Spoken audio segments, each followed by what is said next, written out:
Today's sessions going to start. Now I am requested to come onto the dais, Sri Saurabh Duggalji, Federation of Press Club Secretary General. Please come onto the dais, I request you.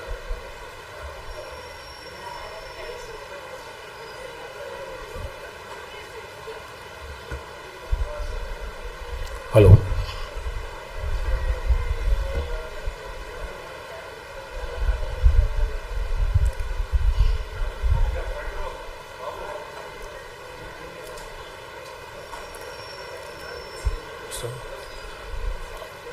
Thank you, Vijay Reddy sir.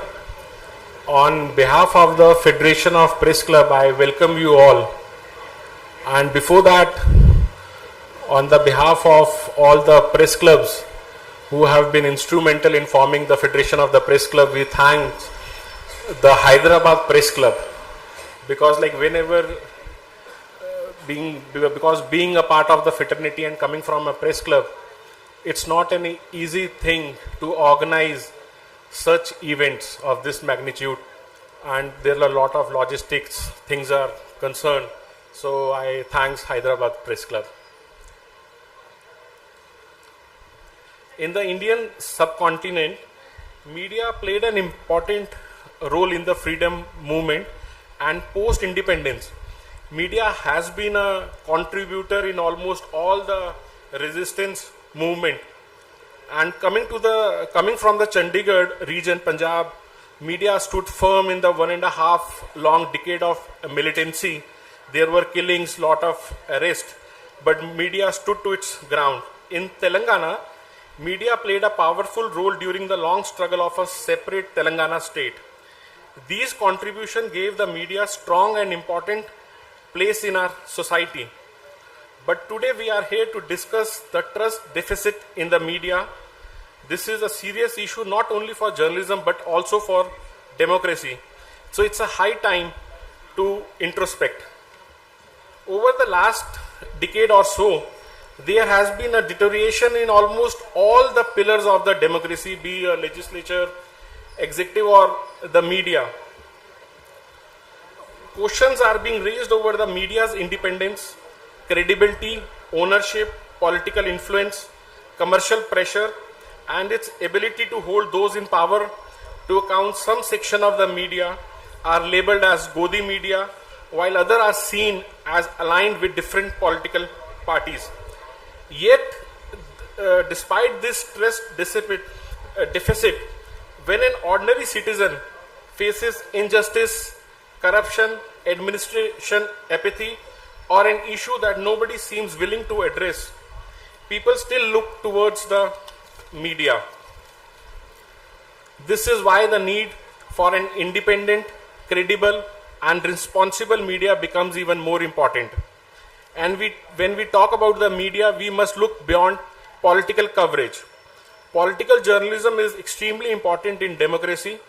Good governance requires accountability, and the legislature and the executive must remain under public scrutiny. But journalism does not begin and end in parliament, state assemblies, or political offices.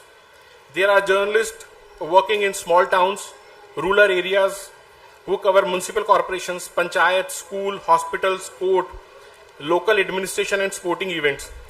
They report on issues that may never find space in the lead stories of the news cycle.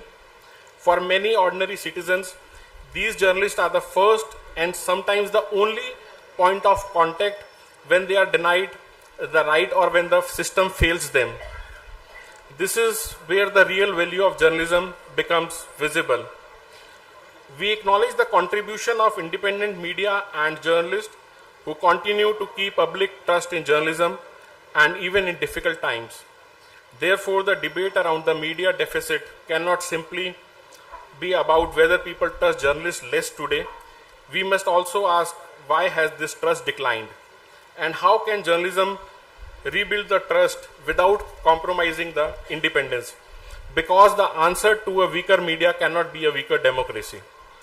As a part of the media conclave of the Federation of Press Club, today's first session is about the trust deficit in the media. Can the Indian media regain public confidence. Our first panelist for today is Mr. N. Ram, former editor-in-chief and director, THP Publication Private Limited, the Hindu Group. An institution in himself, N. Ram sir does not need no introduction. His long and distinguished journalistic career, including his reporting and exposes of issues such as the Boffa scandals, demonstrated the importance of independent journalism and investigative reporting. I request Mr. Ravikant Reddy, political editor of the Hindu and former president or general secretary of the Press Club of Hyderabad, to felicitate Mr. N. Ram sir.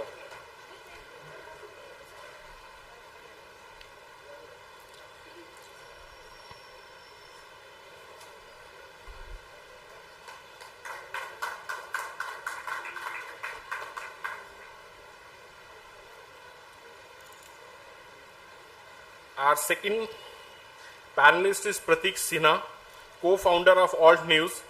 A former software engineer, Pratik Sinha has become synonymous with the fight against misinformation. Through fact-checking and evidence-based journalism, he has been challenging false narrative and spread of misinformation. Despite facing threats and legal cases, he has continued his work and remain a strong voice for independent journalists. Welcome you, sir. I request Amar Devolapalli, editor, Manna, Telangana, and former president and general secretary of Press Club Hyderabad, to honor Mr. Pratik Sinha.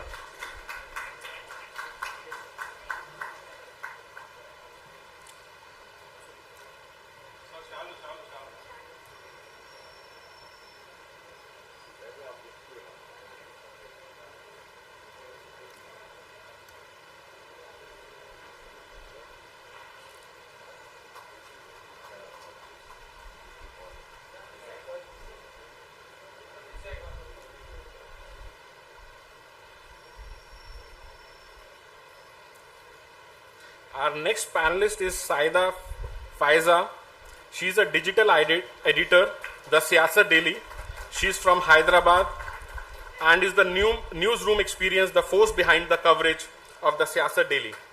So I welcome you, ma'am. I request Ms. Vanjana, former vice president of Press Club. Aruna, vice president of Press Club Hyderabad. Aruna ji. So my mistake, please.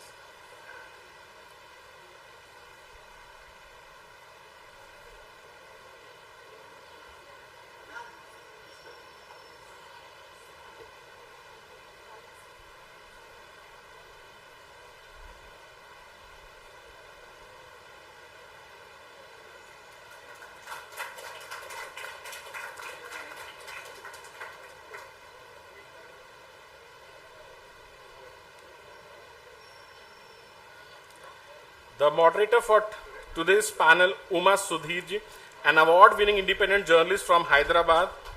Uma ma'am has a long and distinguished career, including a long stint with NDTV. She has covered major political movements and development, while also giving voice to issues concerning ordinary citizens and the common man.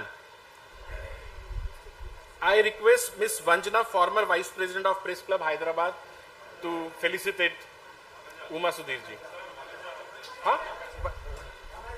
Vanaja. Vanaja. Sorry for wrong pronunciation, ma'am.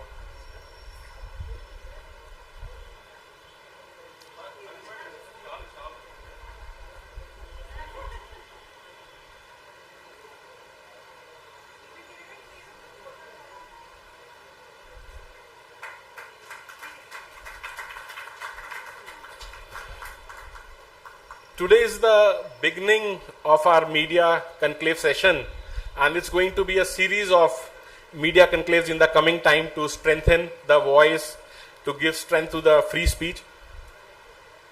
And over to you, ma'am.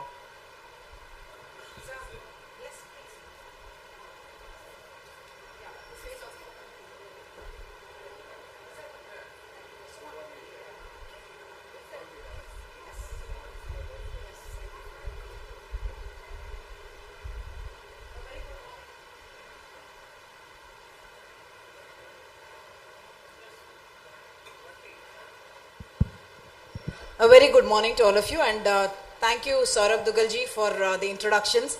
And he's, of course, from the Chandigarh Press Club, but like they say in Chak De India, when Shah Rukh Khan is asking the players, we don't say Chandigarh Press Club or a sports journalist. We say he's the Secretary General of the National Federation of Press Clubs. So that's his introduction now. The second part of it is a very warm welcome to all of you on behalf of the Hyderabad Press Club and also, of course, the National Federation of Press Clubs.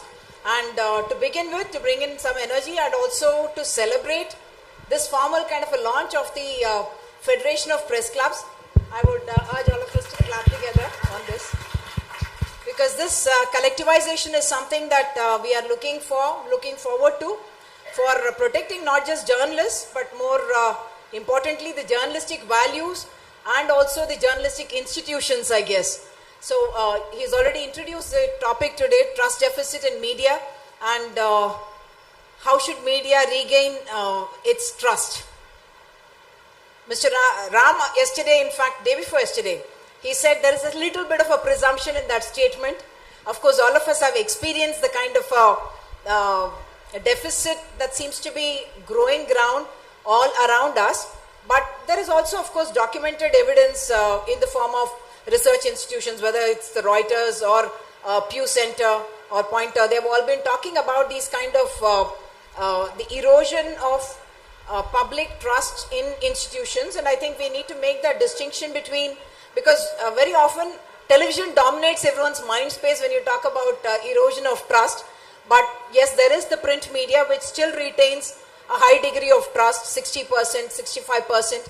And then you have the television media, which is unfortunately seems to be on a declining graph, 30% and going down increasingly, I guess. Digital media is a space that we are not able to even define who is a journalist and who is not a journalist, and that's a structure of the media which also we cannot now ignore, because it's a very, very important segment that we are talking about. Of course, in the inaugurals, we had the governor and the chief minister. So both of them, the deputy chief minister, Mr. Bhatti Vikramarka, you'll be very happy with that, what I said. So we had both the governor as well as the deputy chief minister coming and saying all the right things about where they want the media to be, what kind of press freedom it should have and what kind of a role.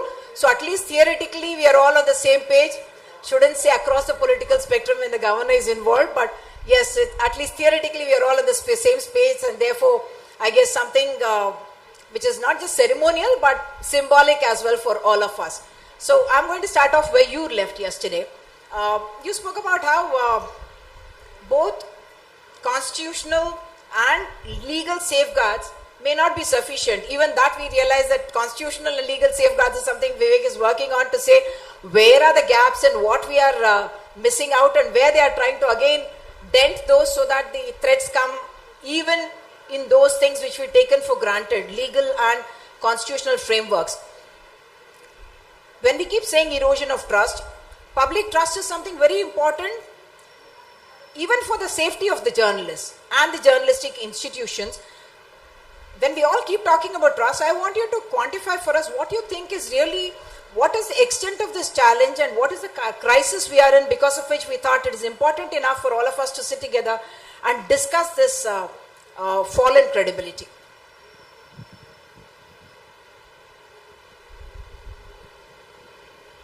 Yeah, I think there is a considerable uncertainty about this, because for one thing, India is so vast and diverse.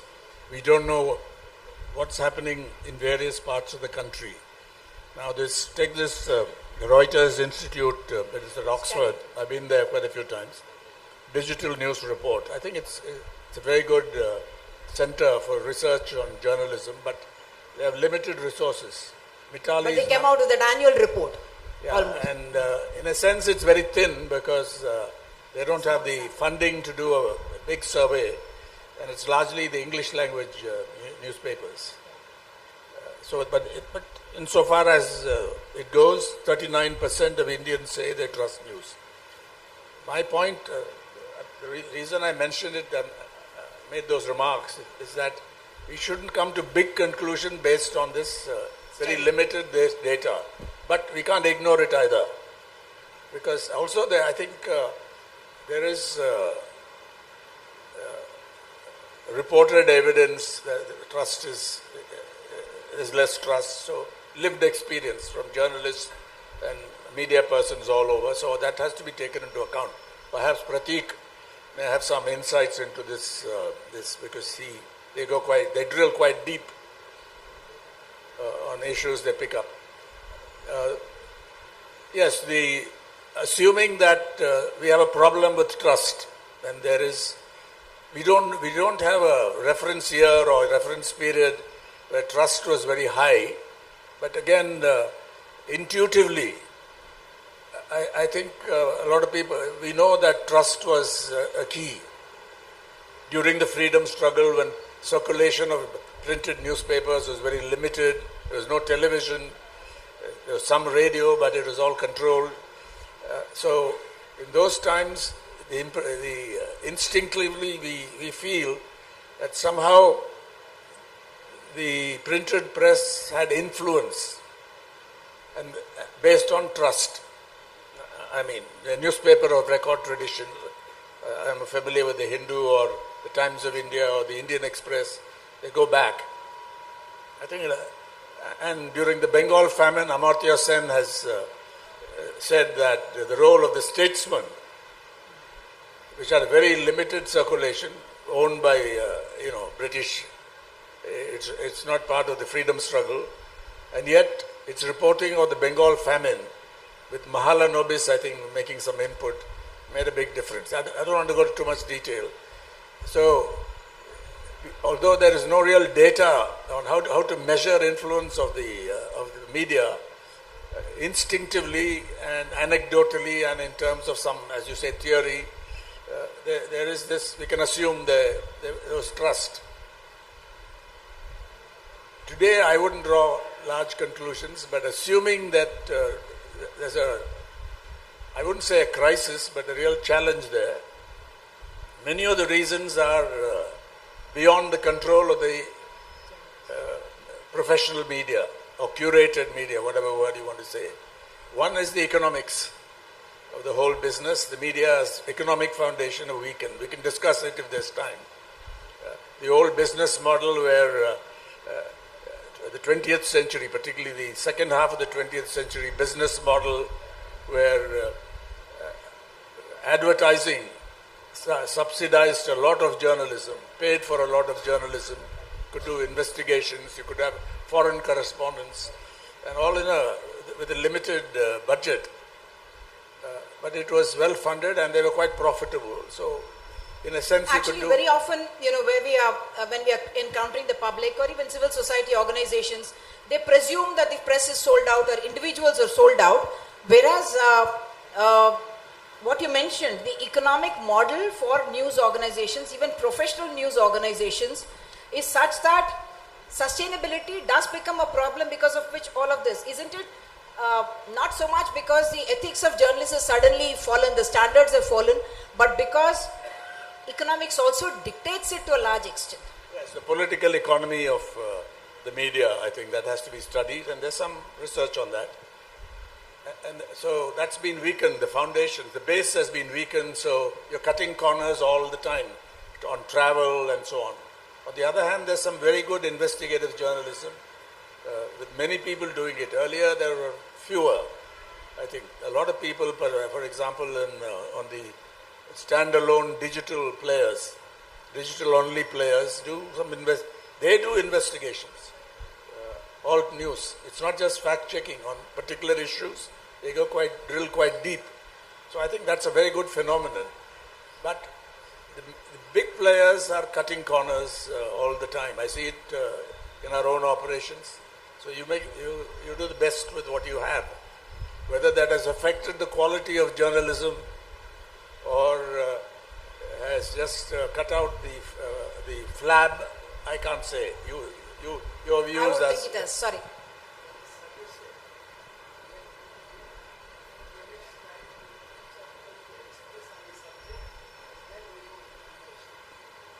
They can also talk about it. What Srinivas Reddy Garu is suggesting is that they can talk about what has happened here, the movement forward, but because the collectivization is part of the second topic, so I thought I would not So I'll go be into very it. quick on finishing this, and Yes. you can move on. So that's the first thing, but I think the other issue which we can discuss now is the audience that has been getting away, particularly young people. There's no doubt about it. Print circulations are falling. TV, TRP ratings are a very controversial area, and I think you know better than many of us. So this is going, and the scale of social media use and the disinformation and misinformation that comes at us, and the way people trust whatever is say, sent on WhatsApp and so on. That's a whole area of research that has surely got a lot to do with the decline in trust, if there is such a decline in a serious way. I'll stop with that. Ram mentioned factors which are within the journalism and outside of journalism. The economic model itself is something that we can talk about. And beyond that, of course, we are talking about the kind of pressures that are there. That's one thing.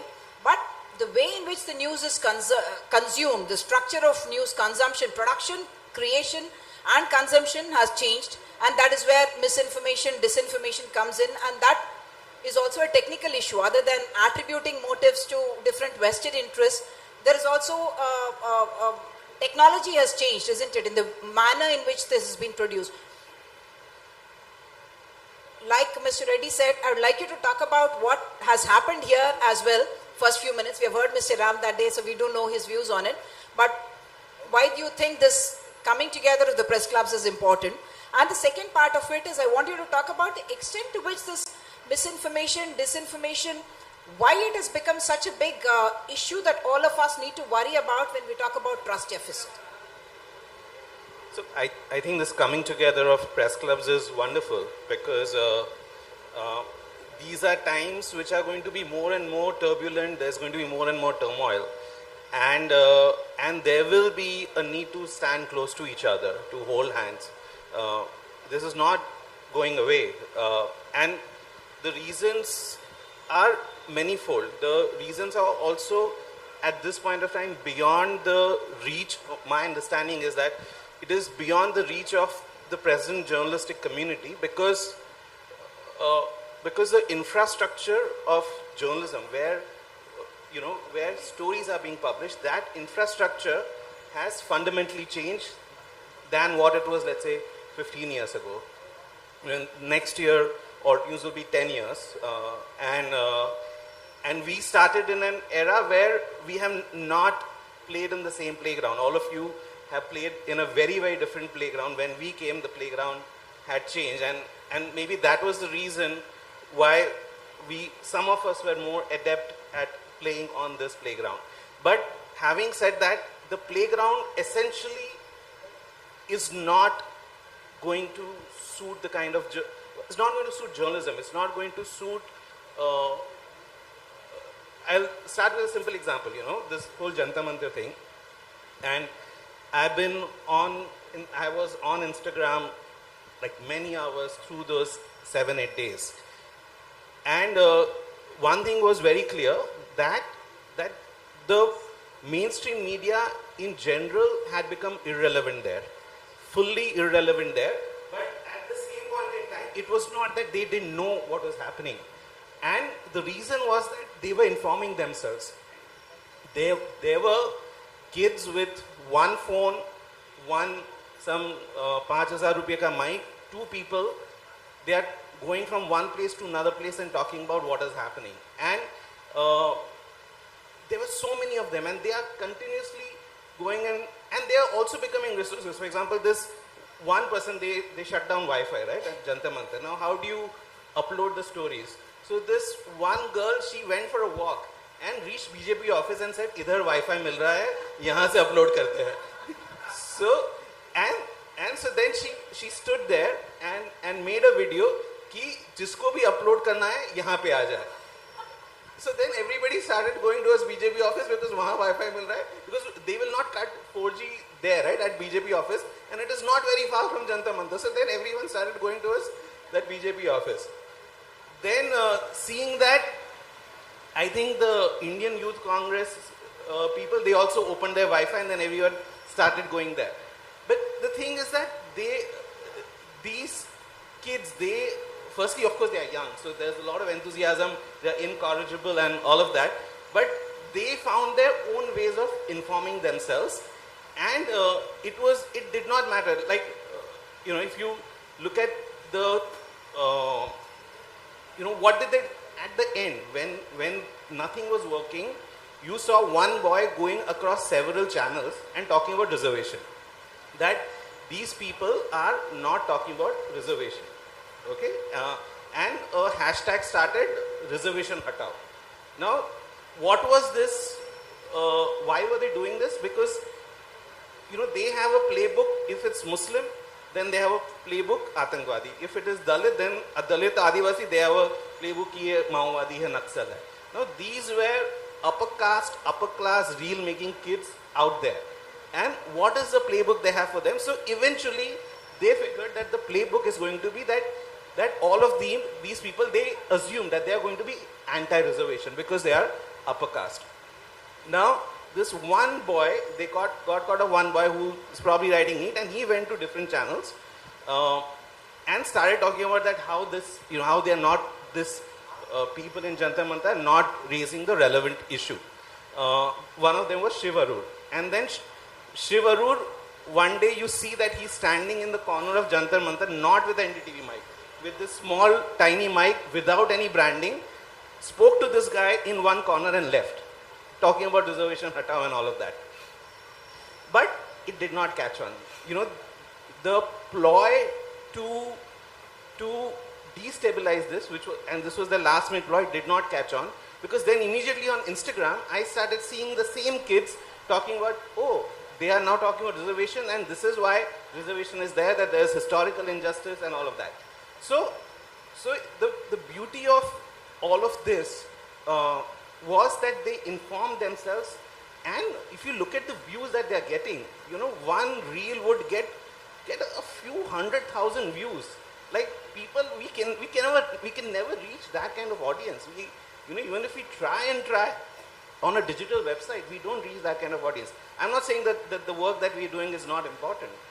I'm just saying that It was a mood and it was the time as well. yeah, It was a mood and a time. and what was beautiful about this was the decentralization of production of media. That it was fully decentralized, and that is where, and I just want to point out one thing, because I've been following these kids after. No one makes videos about Wangchuk or Dipke. No one is making them gods. And so this is also a generation which does not go by something that has been said previously, ki inko trust karna hai. And I think that also holds for media, that they will not go by that inko trust karna hai. They are all individually making up their mind who to trust, who not to trust. And I think we can talk more about this, but I feel that the whole infrastructure of production, just one more point, that this, we also have a new protocol of communication, which is like, comment, share. And this protocol of social communication, this like, comment, share, this is a very problematic thing. If I had a screen, I would have shown a presentation about how in 1998 there was a website called Am I Hot or Not? And two boys wanted to rate women, and they created this website called Am I Hot or Not, where you can rate women from 1 to 10. Now, if you, few years later, a website was made which was called facematch.com.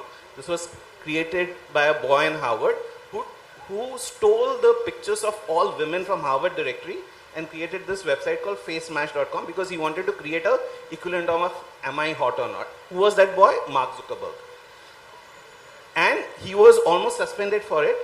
But the idea of rating has that the communication, that this like, comment, share, love, the idea of rating comes from this one singular website which is about rating women. If you look at the earliest interviews of YouTubers, the two YouTube founders, they also said that the same thing, that they want to create a video version of Am I Hot or Not? So all of this journalism is happening where two Ivy League boys, they decided that the social communication is going to be about like, comment, share, and we have to play in that playground, and that unless we change that playground, unless we create our own playground, it is going to be very difficult. So what Pratik is essentially saying is that the way in which news is getting consumed is very different. The way in which it's being created and also distributed and consumed by the people is very different, and therefore the rules of the game may entirely change. And this is something that the mainstream media, whether TV, digital or print, will need to take cognizance of. Of course, all of us are trying to jump onto the bandwagon knowing that the clicks are there and you can monetize there as well, and the presence there is important, but the rules of the game have really changed, and you don't get a comprehensive picture. But because of the plurality that we are even otherwise proud of in the media, you're getting different voices. One spoke about reservation, which takes it in one direction, but the others did some course correction, because of which the larger voice of the public was perhaps being able to be heard, and the issues came to light. Saida Faiza is not just our gender diversity representative on the panel, she's someone who heads the digital division of the siyasat, and she also brings in that regional and language flavor as well, and diversity as well. Saida, we are talking about all this. Is this what you're seeing, say, in the language diversity space as well, regional space as well? Are there very similar trends to what Mr. Ram spoke about and Pratik spoke about? They have made some very good points, very relevant points. I do agree with them. Do I get a little closer? Is this better? So they have made very relevant points, very good points, and I do agree with them. Ram sir has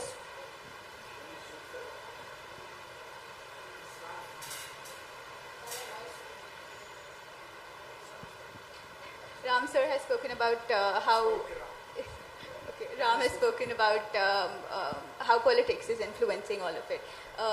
Pratik sir has spoken about how the model for consumption of news, how production of news has changed. I do agree with them fully.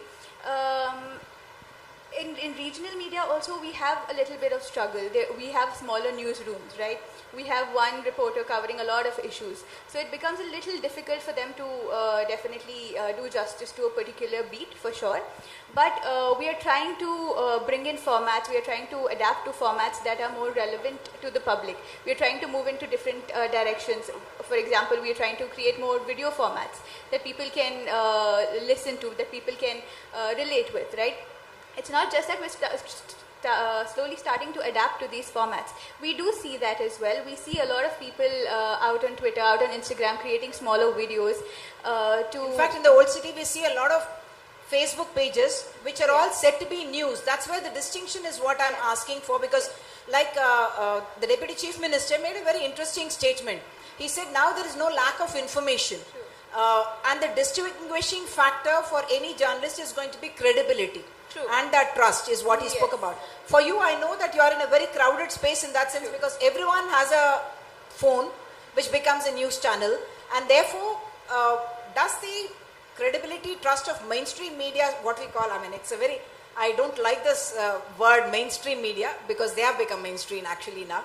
So is that also affecting the credibility? I'm saying because there are no rules of the game. We at least are supposed to operate within a particular framework.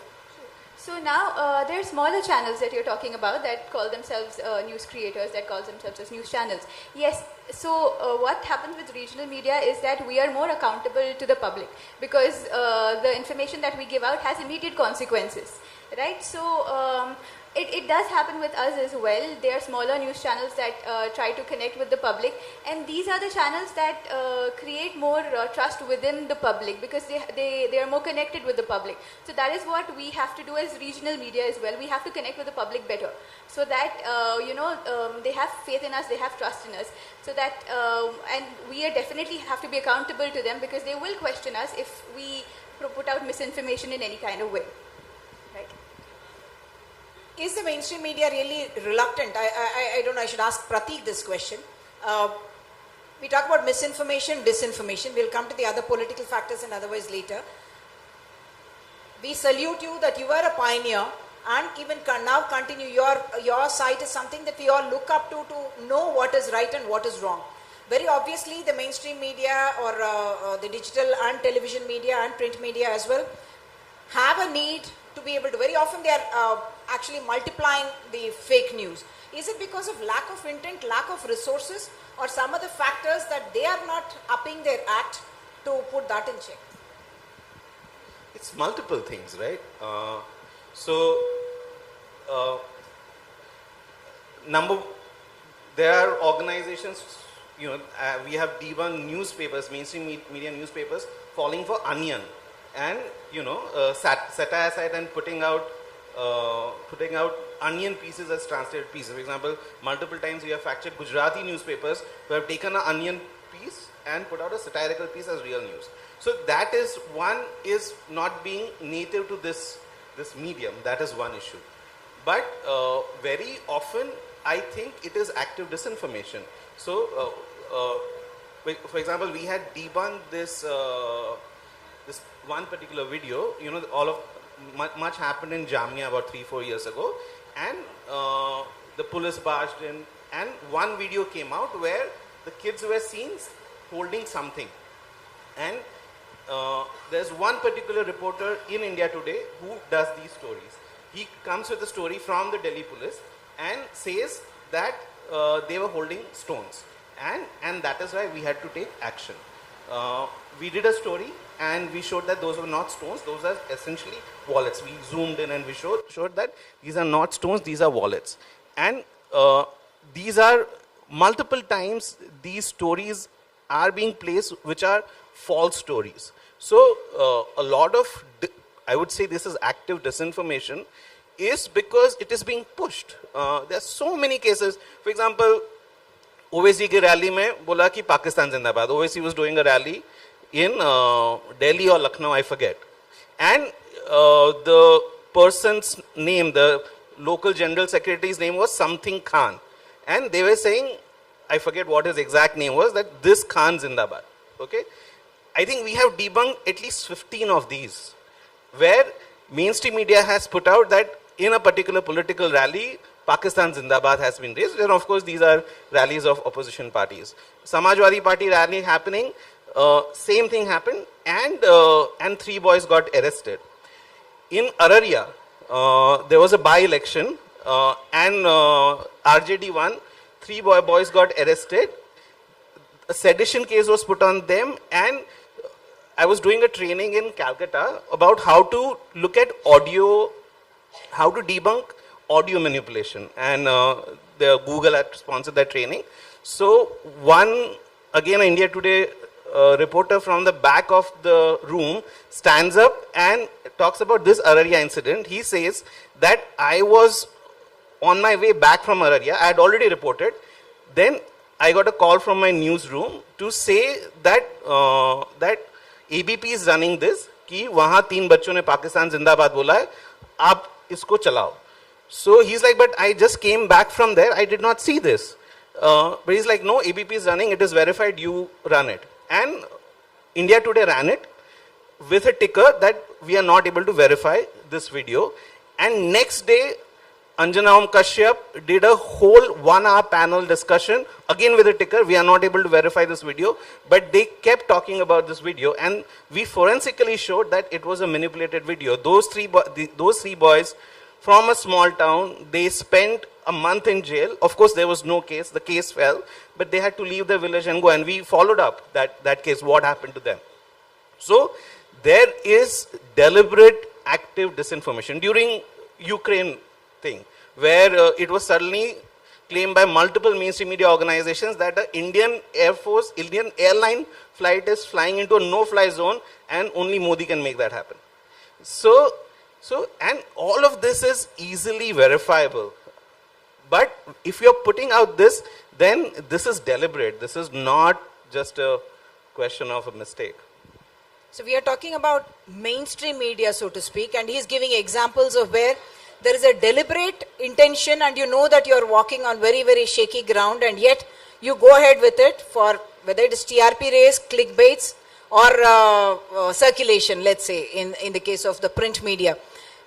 You have headed a most respected organization for several years, and you have also been observing the growth of the media. Is this a problem with television media alone? Of course, you see in digital also the certain clickbaits happen. And what are the correctives that we as collectives will be able to do in this kind of situation? Because this is a problem within the media, isn't it? I think Yes, so far as television is concerned, it's very much a problem within the media. I think we must probably have some of the world's worst news television channels and programs. I watch them. But I don't know enough about what happens in various Indian languages. So far as the Tamil television, news television channels are concerned, I think they are somewhat better. They also have problems, but I wouldn't compare them with what you have, Republic TV and so forth. Which is completely, and these debates, everyone, I mean, there's a lot of discussion of them, shouting matches and all this engages and so on. So that's within the media, but a large part of it, I think, is from outside. In a sense, beyond your control, the scale of it. Now just look at some of the numbers. I think India was quite slow in adopting the internet compared with many other developing countries, but today, how we have caught up. We don't have the exact figures, there's some estimates. More than 950 million internet users, maybe not all using it very often, and so on. And look at YouTube, over 500 million, maybe 520 million I've seen the figures. Instagram, 550 million, and then you have state breakdowns. Some of the data are more reliable than others. Facebook, over 700 million. Twitter or X or formerly Twitter, much smaller. We're talking about 25 to 30 million at most, probably a little less. So the question is how Mr. Modi or even Virat Kohli and so on have Twitter following in the region of 100 million or much more. This is odd. A lot of bots, you can tell us. But it doesn't make sense to see the total number of users in India and where do they get the other followers worldwide among the diaspora, I don't know. But in any case, it's a huge impact. And then of course WhatsApp. We are number one in the world in terms of WhatsApp users. And also YouTube. Actually, for all of them, Facebook, WhatsApp. So when all this stuff, and particularly, I've been telling Pradeep, why don't you make a distinction in your discussions between misinformation and disinformation? Misinformation is something all of us do at some point. It's not motivated, not deliberate, and it's correctable. I mean, meaning inaccuracies and so on. Not on a large scale perhaps, but we do it and we need to correct it. Some of us correct better than others. But disinformation is a different animal. It's motivated, it's often fueled by hate, communal hate, majoritarian hate, Hindutva hate. And there's also some other stuff, but this is overwhelming in the Indian context. So it's also linked with politics, the political mobilization of hate mongers, communal elements, and this whole Sangh. Not everyone may be indulging in it, but they have a powerful... So in a sense, it's beyond your control. But so how do you tackle it? It's bothered us. I'm part of a BBC-led initiative called the Trusted News Initiative, which largely focuses on disinformation and how to detect deep fakes and so on, in which I think we have a very small part to play, India, using technology to really figure out what is deep fake. I'm not talking about shallow fakes. So when all this comes at you and your business model, if it has not collapsed in India, because print still has a life and an intermediate life also, particularly in Indian languages, but even in English. So how do you respond to all this? Not easy to answer. You can do fact checking, you can do exposés, expose the deep fakes, what he was talking about. You can investigate. But I think there is I wouldn't use the word market, but that's what it is. But there is an audience, a loyal following for good investigations. We know that. And also good explanatory journalism. It is often niche. It's not just as is fashionable to say, it's just the digital-only players who do it. I think some media organizations, so-called mainstream or legacy media organizations also do it because they have the resources to back this up. But certainly the digital-only players, the Wire, Scroll, and so on do it. And also don't forget Caravan magazine. Anant was there earlier in this. It's a major group, magazine group, and they back it. So I think there's a path forward there that you continue to do it. Frontline, I would say, it's doing quite well digitally, apart from print. So there are those, you have to find others. And this is where press clubs come in. You have more information if there are press clubs in different parts of the country run by bona fide journalists with good leadership, with elections conducted regularly, with good governance where you can face governments and say, who are you to try to intrude? There was some incident in Delhi recently and elsewhere where outsiders barge in. If you can do that, I think you collect data. Vivek Mukherjee is doing that, the Press Club of India, along with others. But this is a way of getting more information and coordinating. This Sainath has done a great job with Pari in many ways. But you've got to be careful. You've got to circumvent, the traps which are laid there. You don't want to be foolish and just confront them without any hope of a defense and so on. So I think I'm sure Sriyasat is doing it. I used to follow them earlier, but I lost touch. So I think, it's hard work, it's plodding work, but there is a path forward in doing it because there is some evidence that people follow, there's an audience, a loyal following for long-form journalism, investigative journalism, analytical journalism, explanatory journalism, making sense journalism, and so on. So I think that's the way. And here, this is not just a loose network, but it has a purpose. It has a mission to foreground genuine journalism that plays a credible information function, performs a credible information function, performs a critical function, analytical, investigative, making sense, which has an educational function, true educational function, and which also gets involved in what can be called agenda building, not agenda setting, that's a tall claim, but working with other players who are democratic to help set a progressive or democratic and progressive agenda. So I think that's the way forward, instead of trying to say how can we compete with these technology giants and their products. Some of them are appalling and they are not accountable. On the one hand, they face some kind of coercion from the government, especially today's government, or even in some cases state governments, and they respond. There are legal cases. But are they accountable to the people at large, to Indians at large? Certainly not. And on the one hand, they are very deferential to the power, those in authority, and callous towards the interests of people at large on the whole. There are some players are better than others. It's true they are more accountable. But you spoke about the resource crunch, and I've seen it in our own example. That's the way forward, I think.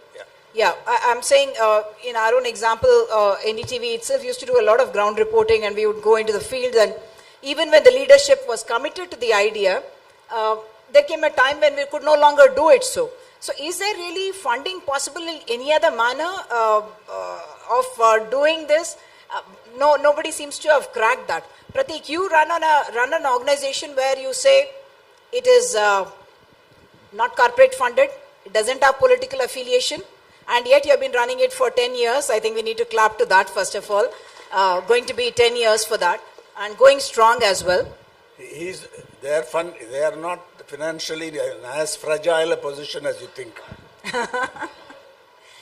Why I'm asking this is because while we say trust in the legacy TV or even the print nobody reads, and therefore no revenue there, and nobody wants to buy when everything is available.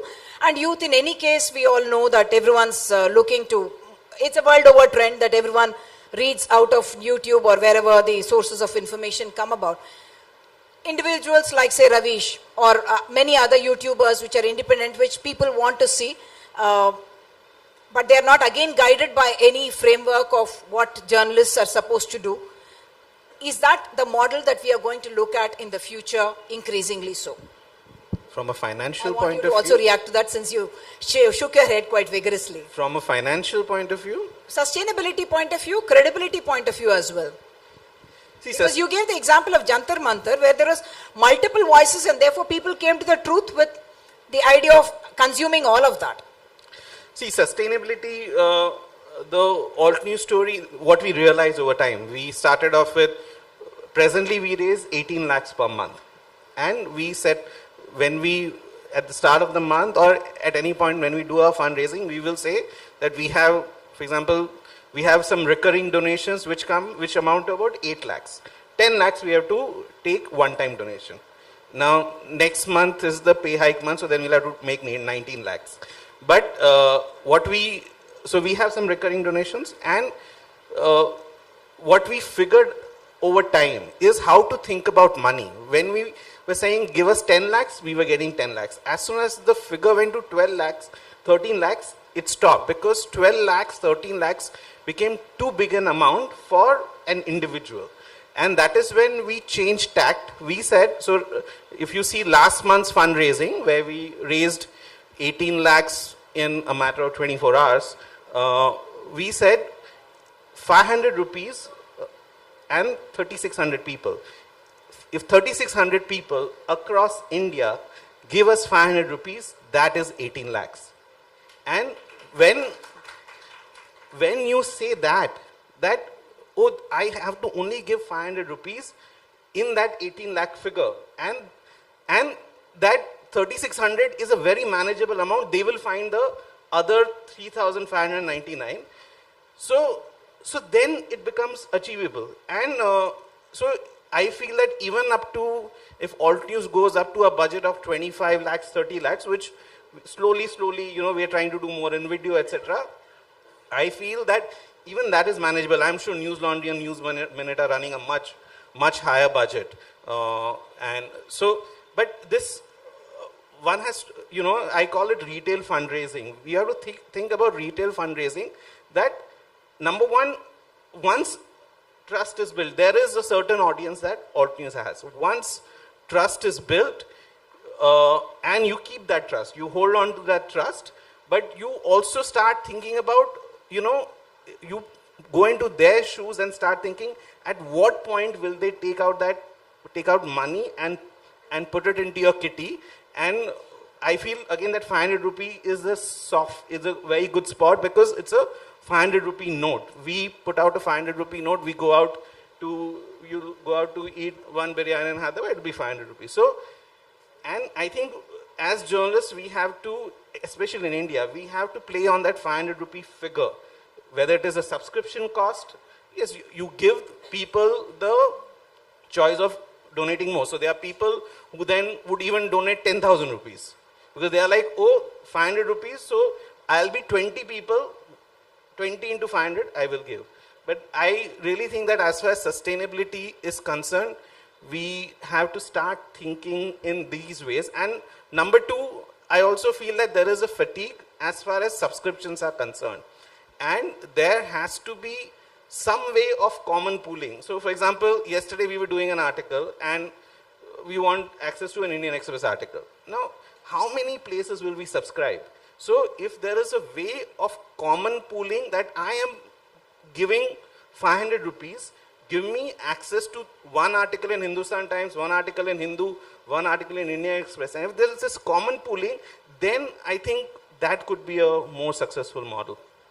Ram, I wanted you to comment on this, because while we saw one phenomenon of individuals becoming YouTubers, Cockroach Janata Party has thrown up an entirely new thing, which is kind of worried the media, that if all our viewership is going to come from reels and shorts or something like that, what are we going to do as media organizations? I think they've done a great job.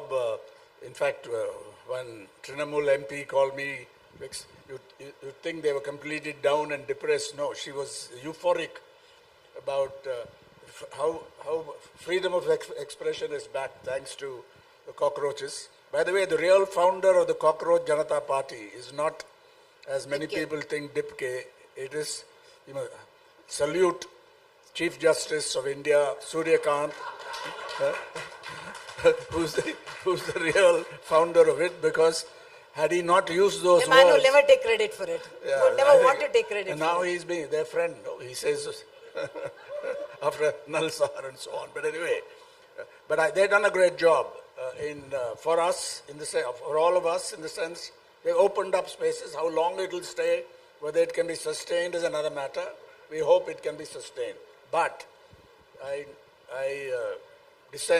disagreed earlier, not with him, but with the assumption in that question that this can be a model.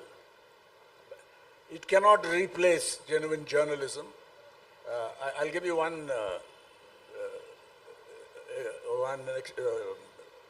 anecdote. Ravish Kumar, you mentioned, excellent journalist. I was in a hard talk program before BBC killed it, one of the last ones, Stephen Sacker. So I went to visit them in the BBC later after he was winding up the show.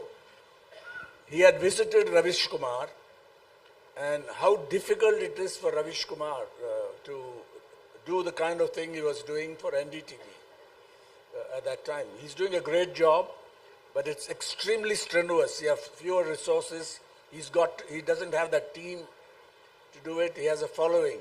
Is this sustainable beyond? This man is extraordinarily talented, but can it be a model? I'm afraid not. You have a certain number of Ravish Kumars, maybe a few, Dhruv Rathi, elsewhere, different kind of, what would you call him, journalist or influencer or what? But he did a great job before the 2019 election. Of course, in the safety of Germany, therefore, that also can be pursued. But can it replace journalism as we know it? I'm afraid not. They'll have a huge following, but it'll be one track or their track. It cannot perform the functions that journalism can do as far as we know. And it is not organized, but we respect them, and they also help us in many ways. And of course, there are those who put out a lot of disinformation, but that's a different matter. So the answer to that question, can it be a model? And let us not romanticize this path. It has to come from the kind of work you have been doing, I have been doing, a lot of our friends have been doing here, what they are doing. And Prateep, where does he stand? He looks at journalism from his bio says an engineer who brings the infrastructure mindset, is it? Mindset to journalism problems. And that is something that we perhaps require. Sir, the reason Ravish Kumar rises is because, of course, within an NDTV, there was a protection of Pranoy Roy was brave enough to allow him to do the kind of journalism that he did. And subsequently, maybe Ravish Kumar does have the numbers. He does have the finances because of the numbers that he does. But it is not possible for 1,000 Ravish Kumars to bloom, perhaps, wherever. Yeah. Stephen Sacker found, he told me about it, was how difficult it is. You have to get up early in the morning, read all the news sources. Earlier, it was given to him, fed to him, and you know better than I on this. And it's extremely strenuous. At some point, you will break down. So there is this example of a Ravish Kumar and that kind of a model. Okay, why I'm asking you this is because we want now looking at solutions itself when we are saying trust within the media. One, I would want you to talk about media looking at themselves inward, what they can do to earn that trust. Second is technology solutions. You were discussing about how you can perhaps beat censorship doing it in a particular manner to be able to put out what you need to put out. I want you to comment about that, because to regain that trust, if presuming that we have lost it, how do we move forward? Yeah, so one is, of course, that we figure out the economic model. But the other one is that we also we also start becoming responsible for the infrastructure that we are putting out information in. And at this point in time, so for example, what did Trump do? Right? Trump created this thing called Truth Social. He's like, Twitter is not being Not my platform. not my plan for not being friendly to me. I have the money, I'll create something called Truth Social. Now, Truth Social is based on an open source software called Mastodon. So he took Mastodon. It is not a software that Trump and his team created from scratch. He took a software and hosted it, made some minor changes, but it is an open source software. So they are running an equivalent of Twitter, and where now Trump is trying to sell, he has put out an offer that his tweets, there will be a subscription, and the subscription to his account is $100,000 per subscription. And Freedom of Press has has filed a suit in the US court saying that you cannot do that. You, as a president, you cannot give preferential access to information for people who are paying. But that point being aside, what he did was that he created his own social media ecosystem. Now, this is where all of us have to get in. And firstly, the problem with Instagram and Facebook, they are now directly linked with the Sahyog portal. What does that mean? That Meta has an API, and Sahyog portal is integrated with that API. Now, any police person, the authorized police person in any state or in center can go to Sahyog portal, say take down this post because it is unlawful, and there is no human element whatsoever. The post gets taken down. Indian Express has done an article the other day. And so Meta is basically saying, do whatever you want, this is your playground. So it is telling government of India that do whatever you want, we have given you direct API access. That it is what it means, right? I know Wire got pulled over the rocks for doing that Amit Malviya story, and which was not a correct story, but 1 year hence or 1.5 years hence, exactly that is what has happened. There is no Amit Malviya involved in pulling down the stories. Meta has given their whole platform to the Indian government, to the Sahyog portal, take down whatever post that seems unlawful. In all, two factors have been taken down. They have been restricted in India.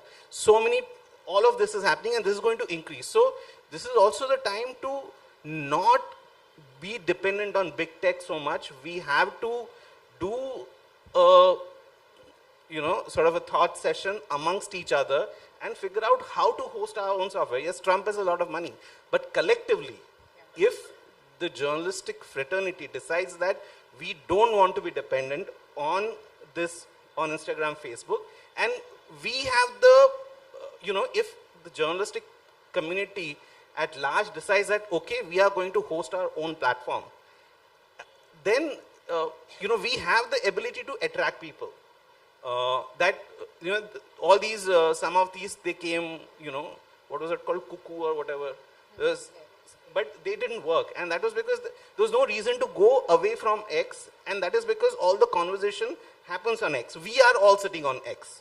And we are doing the conversation. So we are the ones who are keeping X alive. Now, imagine all of us en masse, even for the sake of experiment, to see how it works out. We move to a self-hosted platform, which we collectively run. Maybe every press club can run. It runs in a federated manner.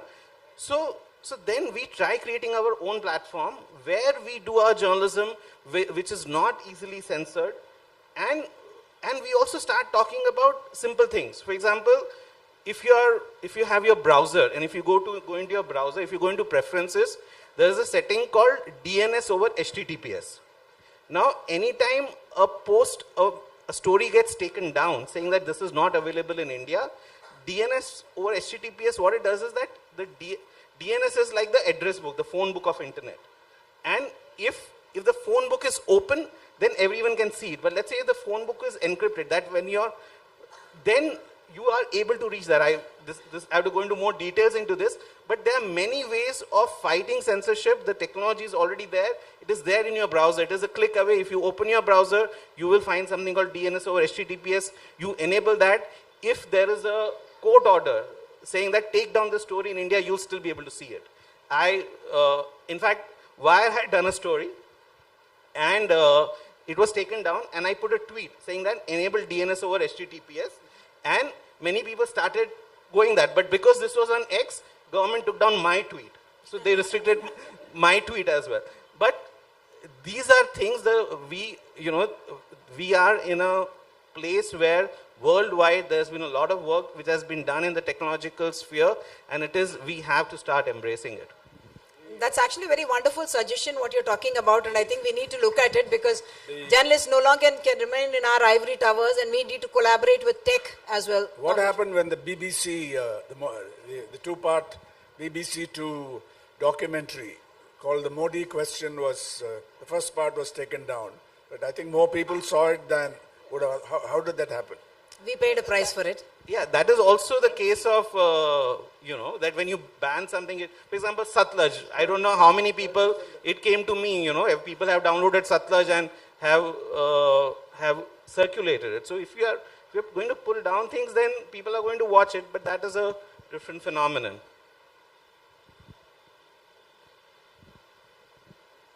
There must, yeah, sorry, you were wanting to ask me. How do you circumvent censorship? Isn't that the question? Circumventing censorship. See, one thing that we have to keep in mind is we have to keep at it. We do not have to give up on the fact that our job is to report news. We have to be at it. We have to continuously report even if the truth is bitter, we have to keep reporting it. And these are some very good examples. I need a minute to think about it. I really need a minute to think about it. Actually, NDTV did try many years ago. We had an NDTV Social, which was meant to be a platform on which we could, not depending on an X or others, we were trying to, but it did not succeed. Of course, whether it is Aratai or Cuckoo or others, they didn't catch on to that extent. But I think it's a very good idea to try and get our own platforms on which may be free of, the control of these kind of bigger organizations and also others. I wanted to talk about two other things, sir. One, the media deficit, that it is the trust deficit in the media coming out of reasons that are intrinsic to the media.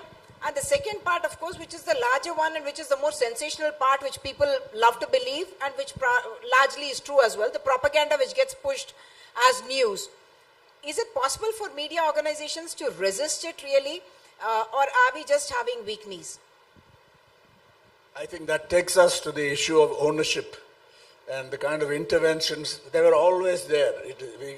We should not pretend that earlier proprietors did not get involved, but you had editors who were respected, who had good profiles. You could name any number of them in the past. I'm not talking about the freedom struggle, but even much later. Into the 60s, 70s, and even 80s. You had people who could resist now, and also a certain understanding that editorial should be largely left alone. They would make occasional interventions on key issues, but today, see, television, the ownership of the TV18 and then the takeover. One of the worst things that's happened, the disaster for the media was the loss of NDTV, the loss to all of us of NDTV. Not just the television, but a fabulous website. Now I think that's declining and so on. So it's got much worse on television. So I watch cricket, I watch World Cup football, I watch some other things, but I very rarely watch news, speaking for myself, and a lot of people are like that, I think.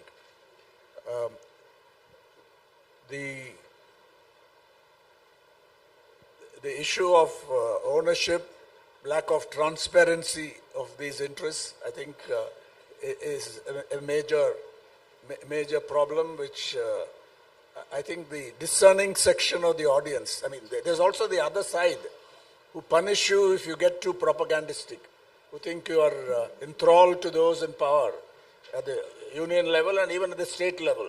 I think there are intelligent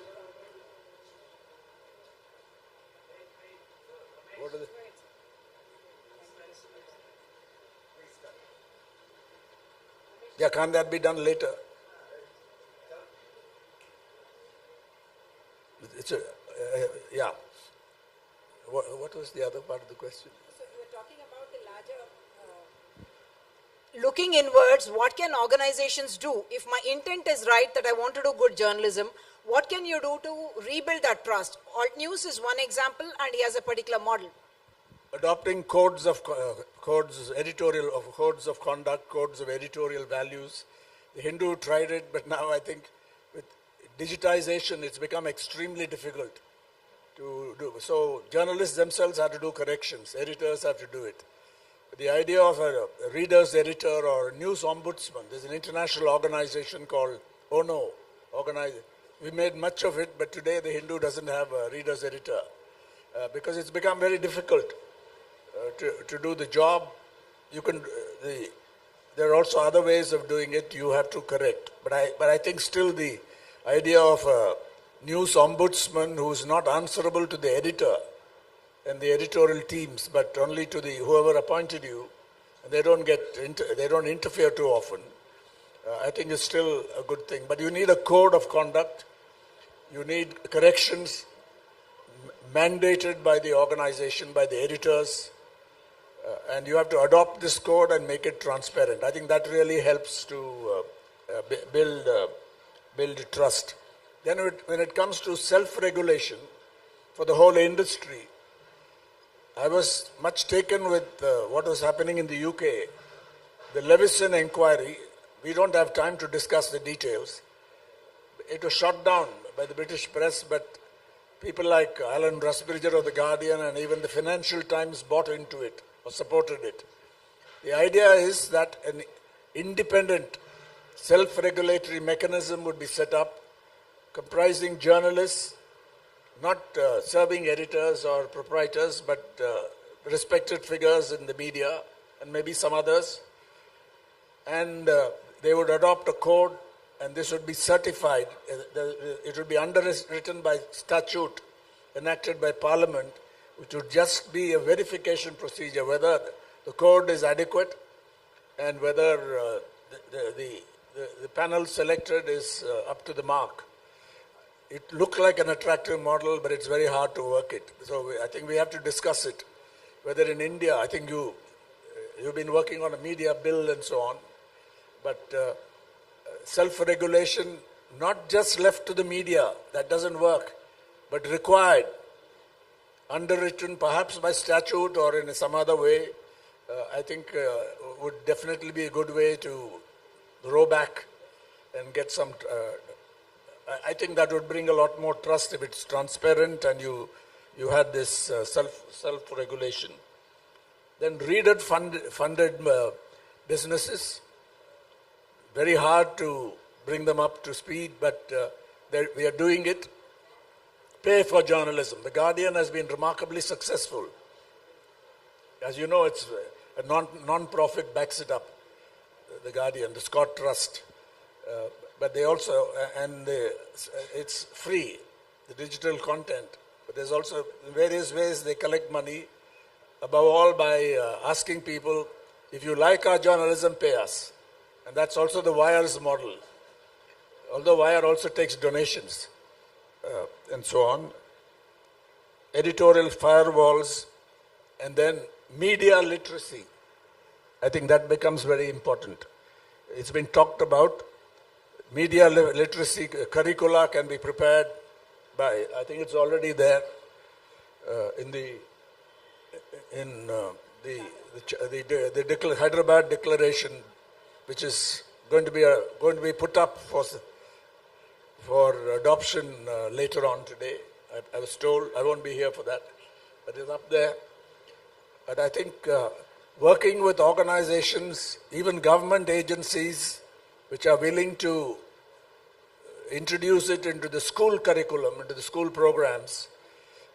I don't know at what level, we'll have to consult the experts, but maybe from mid-school, certainly high school, and how do you do it in colleges, I don't know, but it's been done in other countries to some extent. that is educating young people on what journalism is about. It's not just media, it's called media, but it's really about journalism, the value of journalism. And also on how to distinguish disinformation from what the media do and so on. These are ways to help, and we have a number of suggestions which have been put forward. Nothing original here. Hopefully all of that is going to be part of the Hyderabad Declaration with room full of journalists, and they would all have questions. So let me throw this open, sir first, and then I'll come to you. Yes.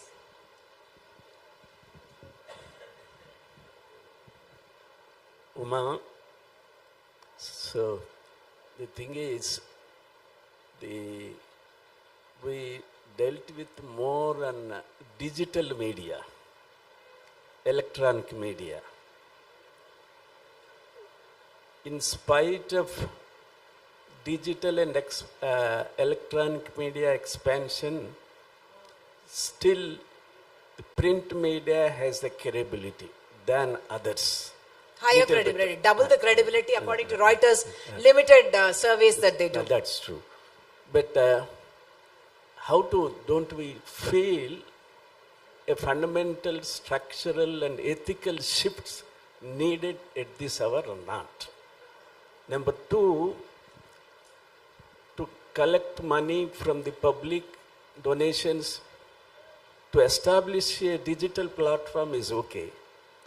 But whereas print is a capital intensive, now the deficit is equally print media. We call it a major media or mainstream media because they got the credibility, they come into the mainstream. This mainstream media is fastly losing credibility. How to combat, how to stop? Is there any suggestion? You would like to direct the question at one of the panelists? I don't know, but sir. You. Please, okay, my understanding is that, sir, we have to see the writing on the wall, and I do think that print media, television even more so, is losing out in audiences unless it is sponsored in the manner that it is happening now. Otherwise, it is losing credibility, and the writing on the wall is that youngsters, no one is reading. I mean, even for a digital legacy newsletter, I know the average age of a subscriber is supposed to be some 58 years. So, one who will pay for news and subscribe to that news is that. So, the younger generation is not reading print media. I know it is very expensive and it has much higher credibility. But to be able to find, like the way, of course, that's another digital platform, but I'm saying like the way the print did, getting from multiple sponsors and being able to raise an amount and therefore being able to be sustainable to the extent that it is, seems to be the only way out, because governments are not going to help us, advertising revenue is not coming by, economy is not doing well, and people paying for it is going to be a very far-fetched idea, because when you're getting so much of information free of cost, no one unfortunately pays for print. Yeah, I think that's true. But I am, of course, I don't know if I'm objective, but I think definitely the print media, as I see it, not just the one I come from, but quite a few, the Indian Express, the Times of India, Telegraph, Deccan Herald. You can criticize them for this or that, but they certainly have more substantial content, not just news, but even investigations or features, making sense journalism than what I hear on television. That's an impression. Sometimes it used to be different. There was excellent TV programs in the past, investigations, things that had a huge influence, instant influence, and so on. But I think today, print is definitely holding the fort. I would say right across the country. That's my impression, because there are serious journalists there. I would give you one major experience, cite one major experience during the pandemic, the COVID-19 pandemic.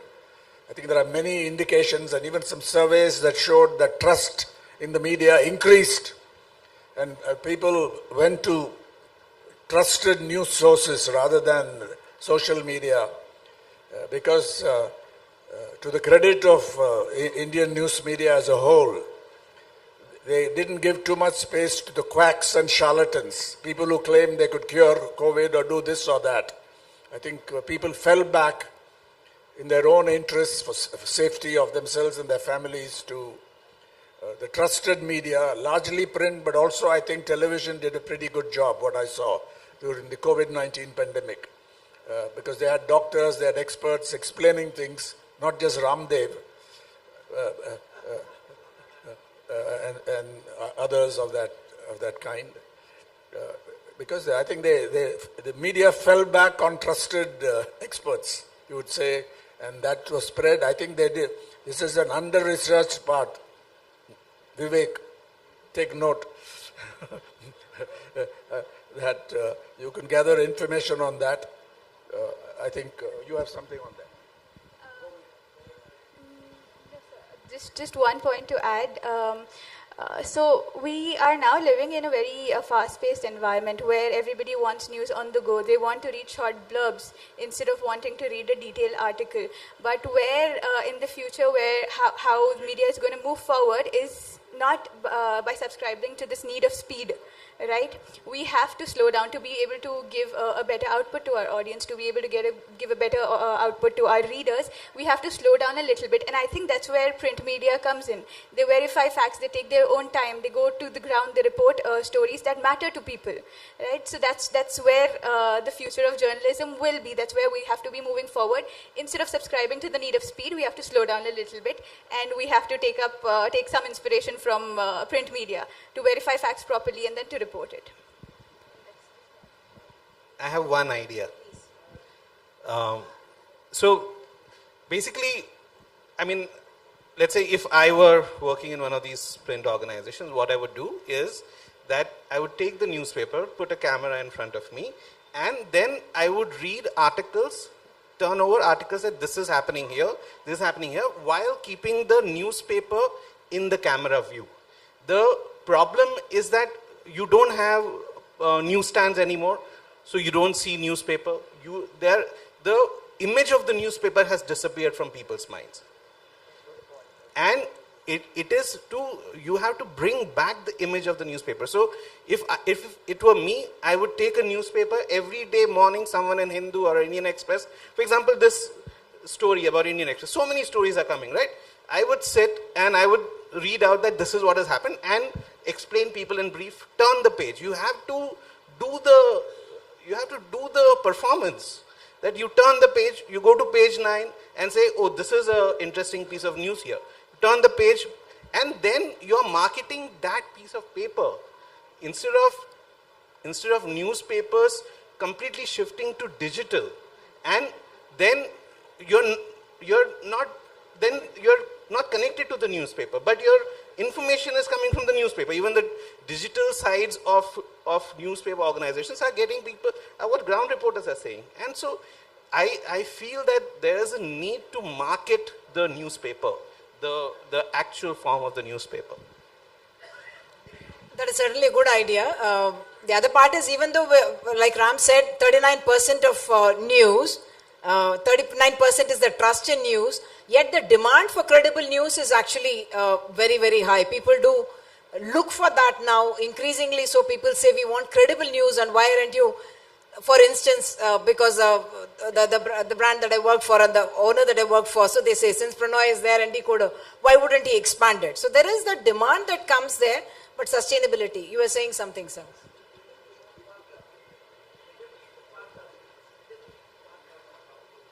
How to improve credibility was his question. His thing was how to make it more something coveted for a reader, for a youngster to pick up a newspaper and to be able to. You're saying they're not visible. The newspapers are not visible. So if you want someone to buy, there's so many Instagram ads of so many other things, but all these places are also a good way to market yourself. And if the primary product is the newspaper, then that primary product has to be visible. You use the other mediums to market the primary product. Along with the reporter. Yeah. So, but the primary product has to be constantly visible. If you are selling a fan, you have to show the fan. How to improve credibility? Verify, put out corrections when you publish wrong reports or in whatever on whatever platform. Do good investigations on interesting things, not just personal scandals and so on, but on issues. I think there's a readership for that. There's an audience for that. Explain. For example, the Hindu, we have quite a following, quite a large following among civil service aspirants. That's quite a considerable segment.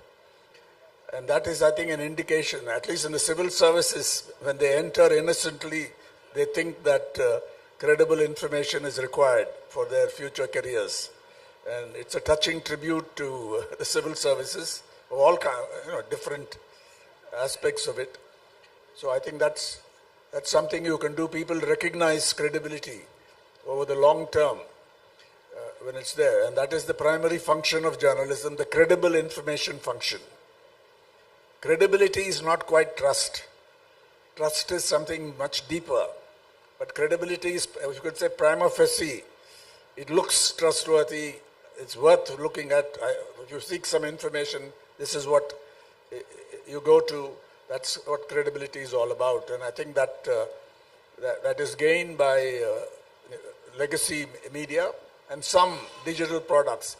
But Pratik's suggestion is a very simple one, but still ingenious, because we never thought of that. And nobody I know does that, including the Hindu. So I think it's a very good suggestion that make people familiar with the newspaper, turning the page, and that connect between the old way of doing journalism, the old product, if you like, and the new technology, the new platform, I think is missing. That was his observation, and so on. So, but it's... We all know that the topic of this discussion is the trust deficit of media, but actually we are aiming to regain the trust, how to regain the trust. All the speakers, including the moderator, have mentioned some ways and means to do that, like Mr. Ram has already mentioned about reader's editor and the self-regulatory body. Some have been practiced but could not be continued. So I would request all the panelists and the moderator to just give us some bullet points which might have come in your thought process, that how to regain. We want to take away something concrete. What are the actionable acts that we can do to regain the trust of the media? One such is credibility. I think many of them have already come for discussion, but would you enumerate a couple of them more? Thank you.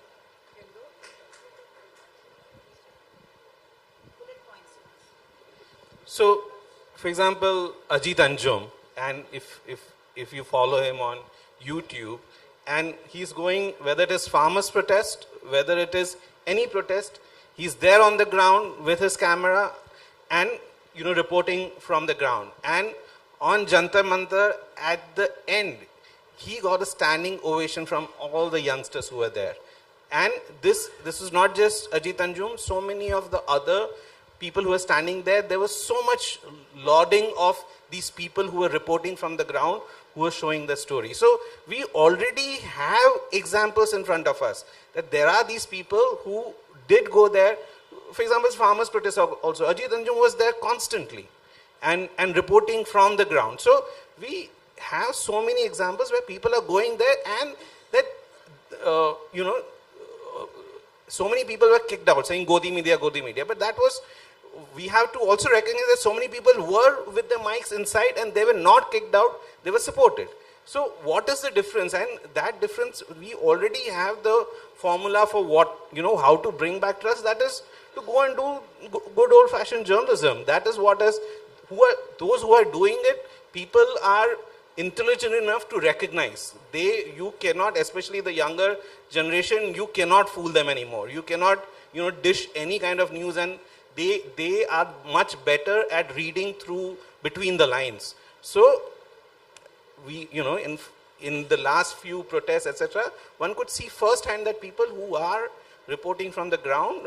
Even these guys, Saurabh from previously NDTV, Saurabh and Red Mike, so all of Peak TV, all of them did so well and they were appreciated. So I don't think there is anything new to be rediscovered here. They did what media has been known to do, and they have found credibility, trust, and affection. So the bullet point is reporting from the ground, honest reporting as you see it. Isn't that right?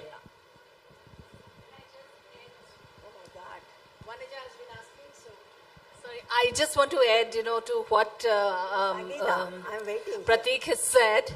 It's you talked about Ajit. Ajit started his program by discussing morning newspapers in the Hindi. He would just take these papers and say, what is this about? What is that? So he was also showing those papers. I think it's a very good model. And one other thing I quickly want to add is also in The Wire, what we used to do was regularly look at all the editorials, and we'd put out a story on the digital media of all the editorials, what they are talking about. But gradually we needed to stop that. Then we realized because the editorial space has also been infiltrated. Yeah, thank you. Vanaja, please. Yeah, okay.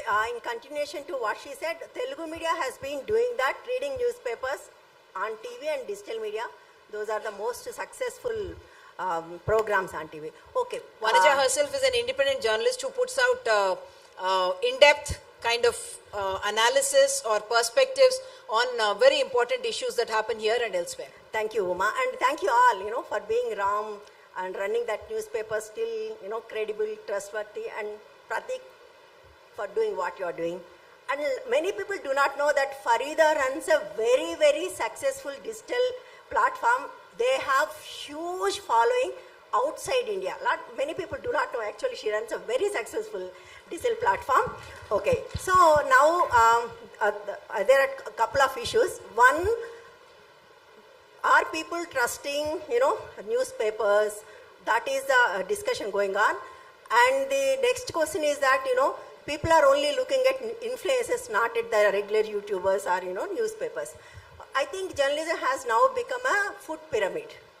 When I moved from print media to electronic media, I was looking at print media for my research. When I moved to digital media, again I'm looking at print media and some digital platforms, right? So I am in touch with some influencers here, young influencers who are part of this Gen Z movement. They keep telling me, ma'am, we look at your videos for our source. So that means they are amplifying our content again. It's like, end of the day, the source is again legacy media. So in that way, legacy media is still needed, intact. I think that's there. And Pratik, you were mentioning a lot of other things. This is something very interesting, government has state access to take down. Just now I realized yesterday I've uploaded a video on YouTube, Facebook and Insta. Morning I got this, notification that mine is blocked in India on Insta.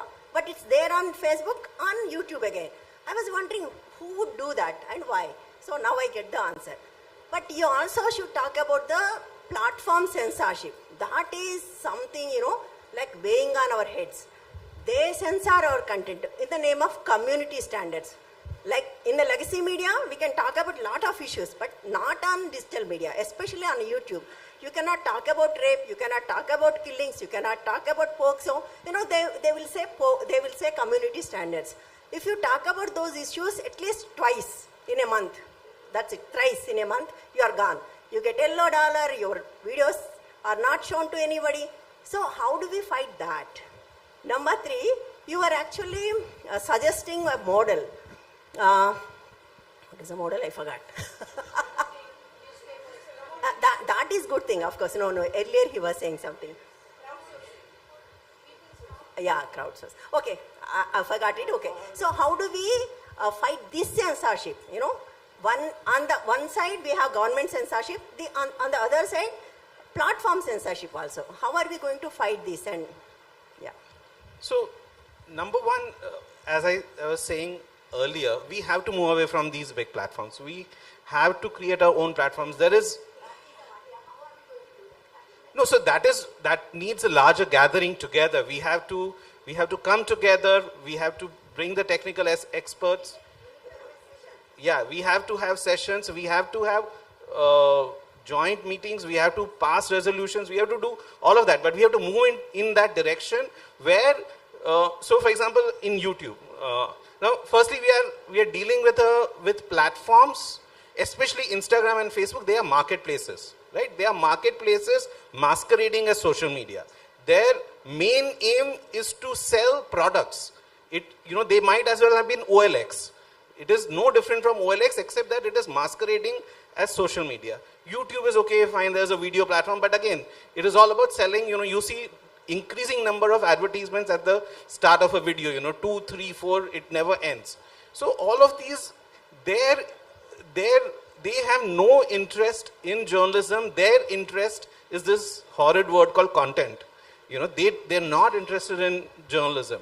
They just want people to be sitting there and watching something, and we are creating that content so that people can sit watch something, and then they will make the rules of, they're not creating content, but they are making the rules what content should be, because they have the hold of the platform. And that is where I really feel that we have to move away from these platforms. We keep using. When I say move away, I'm not saying don't use it, right? We use it, but we also start doing our things. And it will be a long process. It's not going to change overnight. We have to be patient.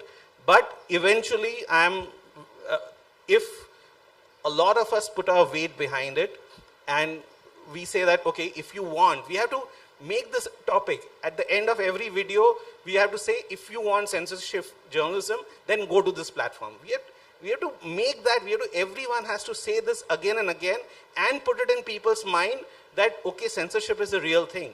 So I feel that there's more need of alliteration of these issues and marketing of the alternative spaces. Hello, good afternoon. I fully agree with Uma that newspaper reading is coming down gradually. In fact, newspapers are not available. I stay in journalist colony. I struggle to get a newspaper every day. There is no newspaper vendor in our colony. I had to beg my milk vendor to supply a couple of newspapers to me every day.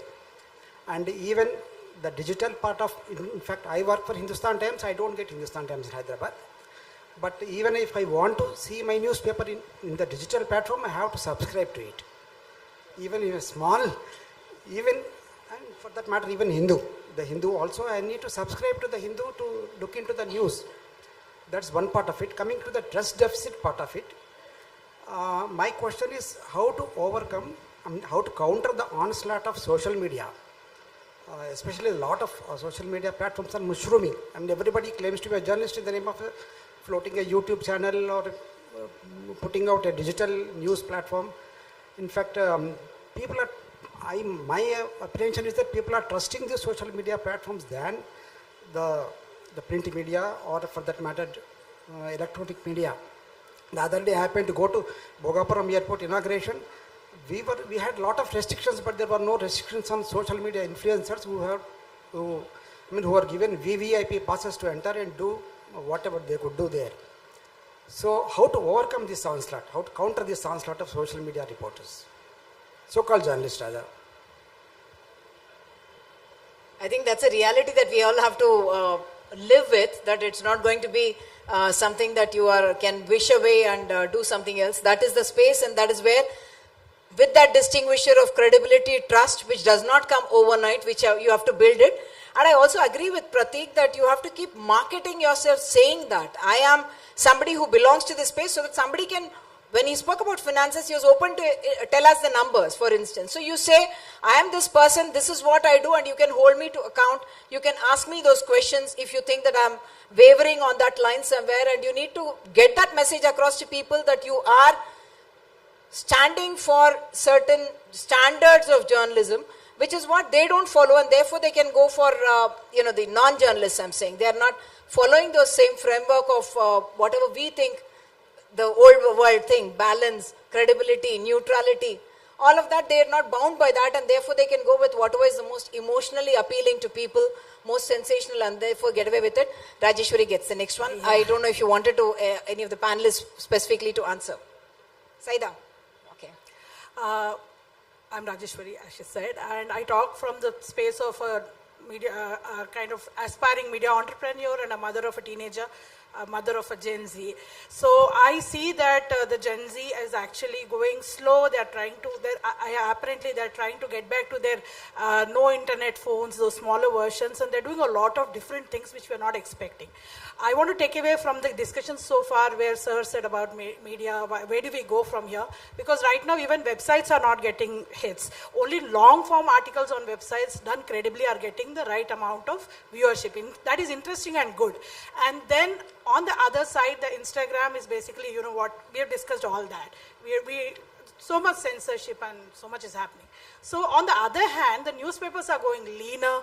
They're putting lesser money on the journalists. Why we don't have great journalists is because they don't have money to put on seniors. They have the interns working for them. I mean, that's the state of affairs of all the newspapers, including Hindu, which was so high on features. I'm a feature journalist, and we miss Hindus, Friday reviews, and you know, so much more that was happening. So in this scenario, don't newspapers have this opportunity which they should take up? That was a great idea that we should show newspaper reading. I think people would be inspired to read, but don't we think this is a great opportunity where we should look at future and say we should do something different or something original, what we have always been doing? Shouldn't we go back to that, you know? We talk about going to ground. There are not many journalists going to ground as well. Thank you. Yeah, I think doing original journalism is an important part of what we need to do to find a way forward. Looking at the Hindu itself, many stories say news bureau. And this is, I don't know why, but this has become a habit. It's better to pinpoint the sources. But many journalists, I think, don't want to put their bylines for reasons that I don't understand. Maybe it's considered hack, or they have doubts about the sources. So too many, if I had to one major self-criticism of the Hindu, it would be, I don't interfere in this, but from the, if you like, as a former editor, it is to this business of news bureaus where you can't really detect the authorship. That does indicate that original journalism is on the wane. For some reason. On the other hand, you have some excellent stories, investigative stories, features, data journalism, which you haven't talked about. This is one way of finding a way forward. Quite a few journalists I know are quite skilled. Even if they don't have the kind of background Pratik has, they acquire it and do pretty, I've seen it in the Hindu, pretty good data journalism, and you have also others do it, including the digital-only players. They've done some, I think, remarkable work on the electoral bonds, COVID deaths and so on. So I think this is original journalism, but I really value investigative journalism. Not to make it look romantic, but good journalism has always been investigative to some extent. But now you have a more specialized field. And I think investigative journalism attracts interest, attracts an audience, apart from doing good, if it's done properly, of course. I think doing more original journalism, insisting on it, not flattening it out by just putting out stories by the news bureau, I think that's, but this happens all over the place, you know. So my point was that when we do news bureau thing, it's because most of the, unfortunately, it's something that every news, you just have to do an AI and it gives you those articles. Unless you have something special to put out, even in a routine story, no journalist will take pride in taking their own byline there. And there is no space, like you rightly pointed out, sir, for a news bureau story, no longer in the print. If you want to be noticed, it's only something original, authentic, investigative that we put out that is worth putting out with your byline. Only then it should be in the print space, since already, like Rajeshwari mentioned, it's so thin. Som has been asking for a long time, and the next one is yours. I don't know how many of you have seen this story by Rahul Bhatia in the Equator called Run Modi Run. I haven't read it yet. I don't know. It seems a bit hyped up, but it could be interesting. But that kind of story, I think, attracts. The Equator is the magazine. One thing with regional media, with local media over here, is that we have a press note culture that has developed over time.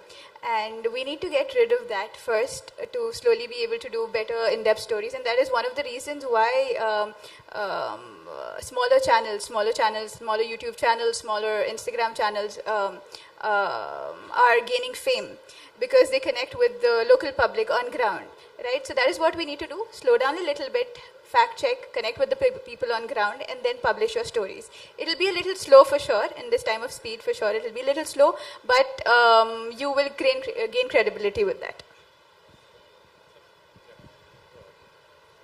Absolutely. I think for all those years, what you said about ground reporting, I've done a lot of political reporting and others. The only thing people will quote me for is saying, you did a lot of ground reporting always, and that is what held me in good stead. Absolutely. That's one other thing for Andhra Pradesh where it is strong. I think Nadu was a pioneer in this.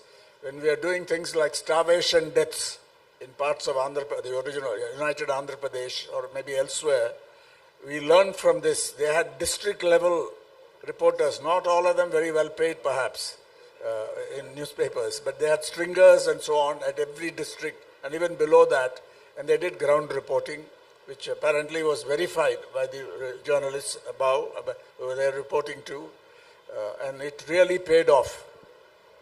That's why people say Nadu journalism is still respected now. Som, please, after that. My name is Somashekar. I am a freelance journalist.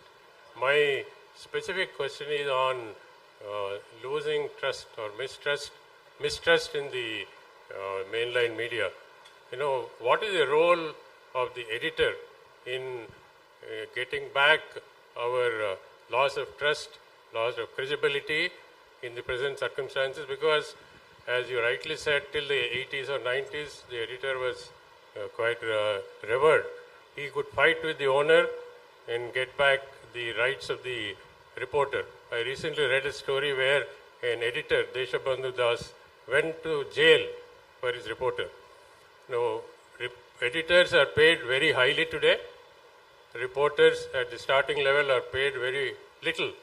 Now, how can the editor fight for the reporter instead of fighting for the owner? Is there any hope? Because the editor today, like television channels, I find, like I am a corporate reporter also, exorbitant. So can editors today collectively say that they will fight for good journalism, good investigative journalism, support the reporter, support the bureau, support news? And ideal situation. Mr. Ram, as you have done reporting, foreign correspondent, you have been an editor, you are an owner, I think I'll really appreciate a good answer elaborately on this. Thank you. So far as the Hindu is concerned, we have a fairly flat remuneration structure. That the editor is not paid multiple times what a senior journalist or even a middle-level journalist would be paid. But it could be different elsewhere. But I've often heard it said that the tall editors have disappeared. I do not agree with that. I'll give you two examples, starting first with our own. Not many of you would have heard of Suresh Nambat, who's the editor of the Hindu for all. He is the editor. And I haven't seen a better editor in several decades. He doesn't have a great public profile, but he's on the job all the time, and his job is as an editor. That's one example of an outstanding editor who keeps in touch. Every editorial goes through his hand.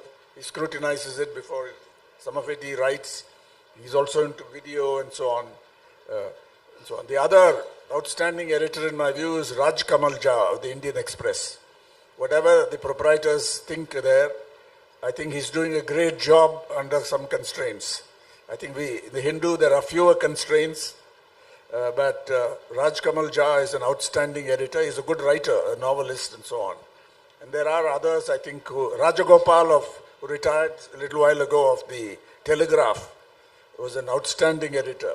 I'm talking about the English language media here, and you can find or not find examples elsewhere. But there may be cases where the editor is much closer to the proprietors. I knew that Girilal Jain was a very tall editor. I didn't know the Frank Moraes and all that very well, but Girilal Jain in the Times of India group was quite a power and exerted his editorial rights and responsibilities. So I don't agree that earlier you had a few when newspaper circulation was small and the milieu was quite different, who were very good, very distinguished, and in a sense stood apart from the proprietors. That was how it looked. But some of them were also sacked, even in the old days. So I think, Rajagopal had a good innings. And yes, there may have been pressures. So I think I wouldn't undervalue the role of the editor today. And apart from people like me who had other advantages, we build any number. And on the digital news, Siddharth Vardarajan, then what's her name? Danya Rajendran, alumna of the Asian College of Journalism, I'm proud to say, outstanding. And there may be many others. You can supply the names through the networks. So, but your point I take that editors may not in many cases support the reporters or those who want to do good journalism. They also carry out instructions to kill or to discourage publishing such stories because it starts. And in some cases, I'm told they anticipate what the proprietors or those interests want. That must also be true. We hear plenty of stories about it, but we don't want to name names here and so on about that. We know stories that have been killed. I am witness to one major story that was killed by a newspaper I won't name.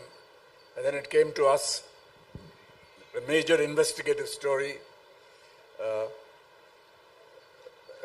so on. So the editors also perform that function, but don't think they never did it before.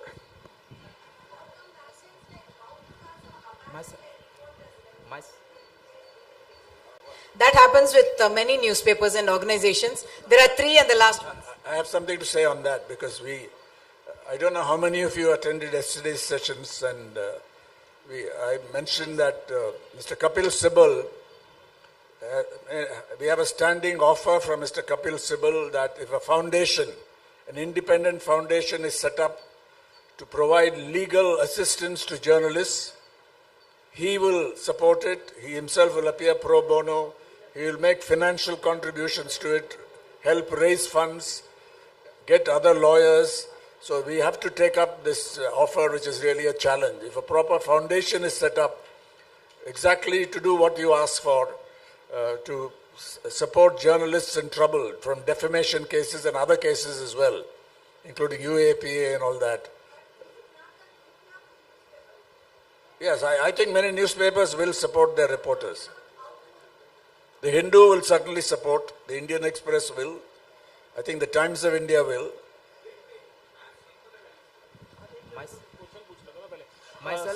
My question to N. Ram. There are, in the current scenario, a lot of attempts to control the media. Salaries are not that much attractive. Working conditions becoming more challenging, and uncertainties also there. So what do you think the youngsters, what motivates the youngsters to join media or look up media as their career? Because at the initial stage, it's also not an easy for the youngsters to start their own independent venture. So, can I add to your question? Yeah. Also, the journalism institutes which are charging lakhs and lakhs and lakhs for courses, and how do you pass out of that and then work for a salary? And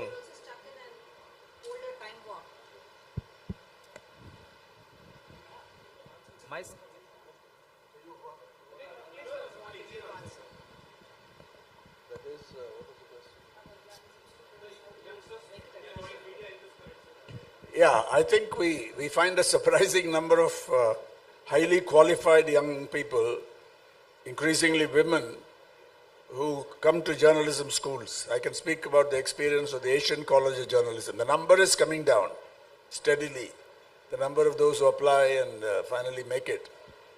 The fees are not low, but in our case, which is a not-for-profit, we say if anyone gets through our admission system and wants to continue it, we will provide scholarships, fully funded scholarships.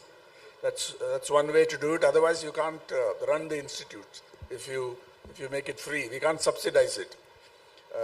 So that's how we have a not-for-profit foundation called the Media Development Foundation. And I think we have out there about 2,000 odd people at various levels, including Harsha Subramaniam, who's now recruited by the BBC. And the alumni network is getting very strong now. Many of them are excellent journalists. A few may have left. And there are other, I think this is a special case perhaps, where it's a not-for-profit foundation that runs it, and we are recognized. But it's also true that there could be exploitative ventures with very high fees, and how do these people then hope to recover what they've invested in this? And so on, that is a question.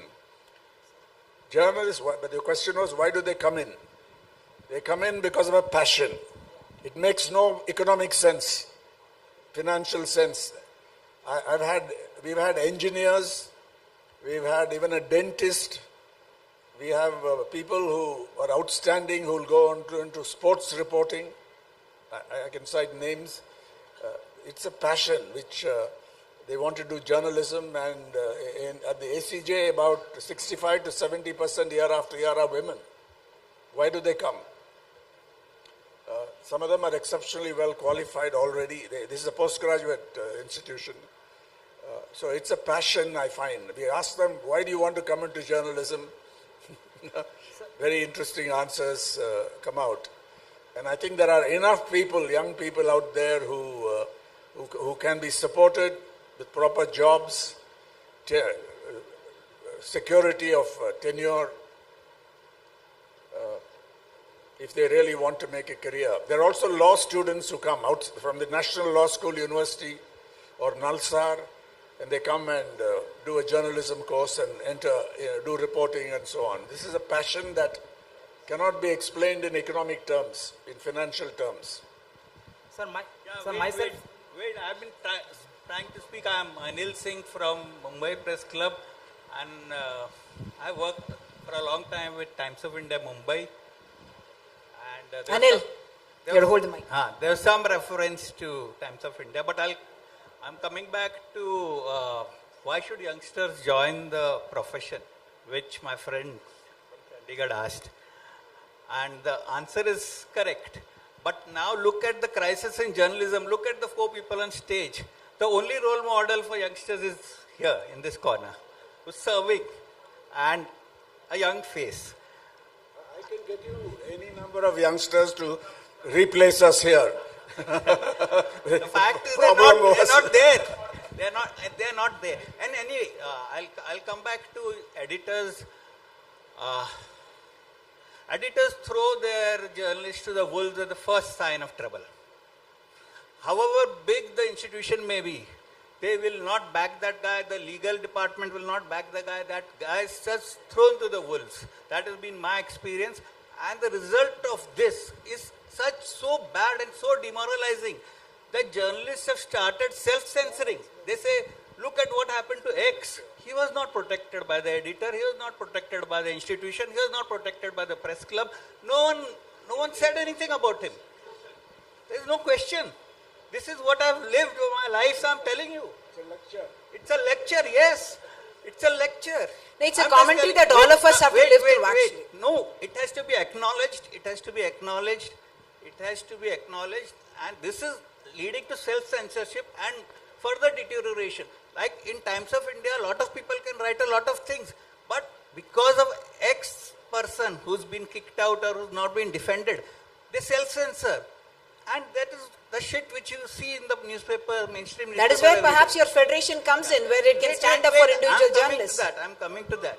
I'm coming to the federation. So I said, just like you have the thing, a lot of things which you all discussed were ideas, especially Pratik, on think globally, act locally. So he came up with a lot of things like that. I'll just give one more suggestion. The federation and its constituents, at least the major press clubs, can have a list every day in their website, thumbs up to 5 things, 5 reports which have appeared in the print media, and thumbs down to 5 reports which have appeared in the media every day. So why can't we have that? So at least that will encourage people who have done good work and shame those who have done bad work. Okay, thank you so much. I'm being told time and again, I'm a television person and I have to stick to the time limit. So last one, please. So myself, Satish Reddy, I'm a media entrepreneur. First, I would like to thank you very much. As per United Nations, I would suggest you directly come to the question. Yeah. I'm sorry. Okay, fine. So actually, my question towards the people trust and deficit related to the public confidence. Based on that, the people will trust. Then automatically everything is really system will be the public confidence. That why we are talking about the people. Then people, how we can trust based on that? They don't lack of social dialogue. How can it will be reached to the systems and also as well as media presence systems. So not yet reached to the social dialogue towards the systems as well as representative of the public.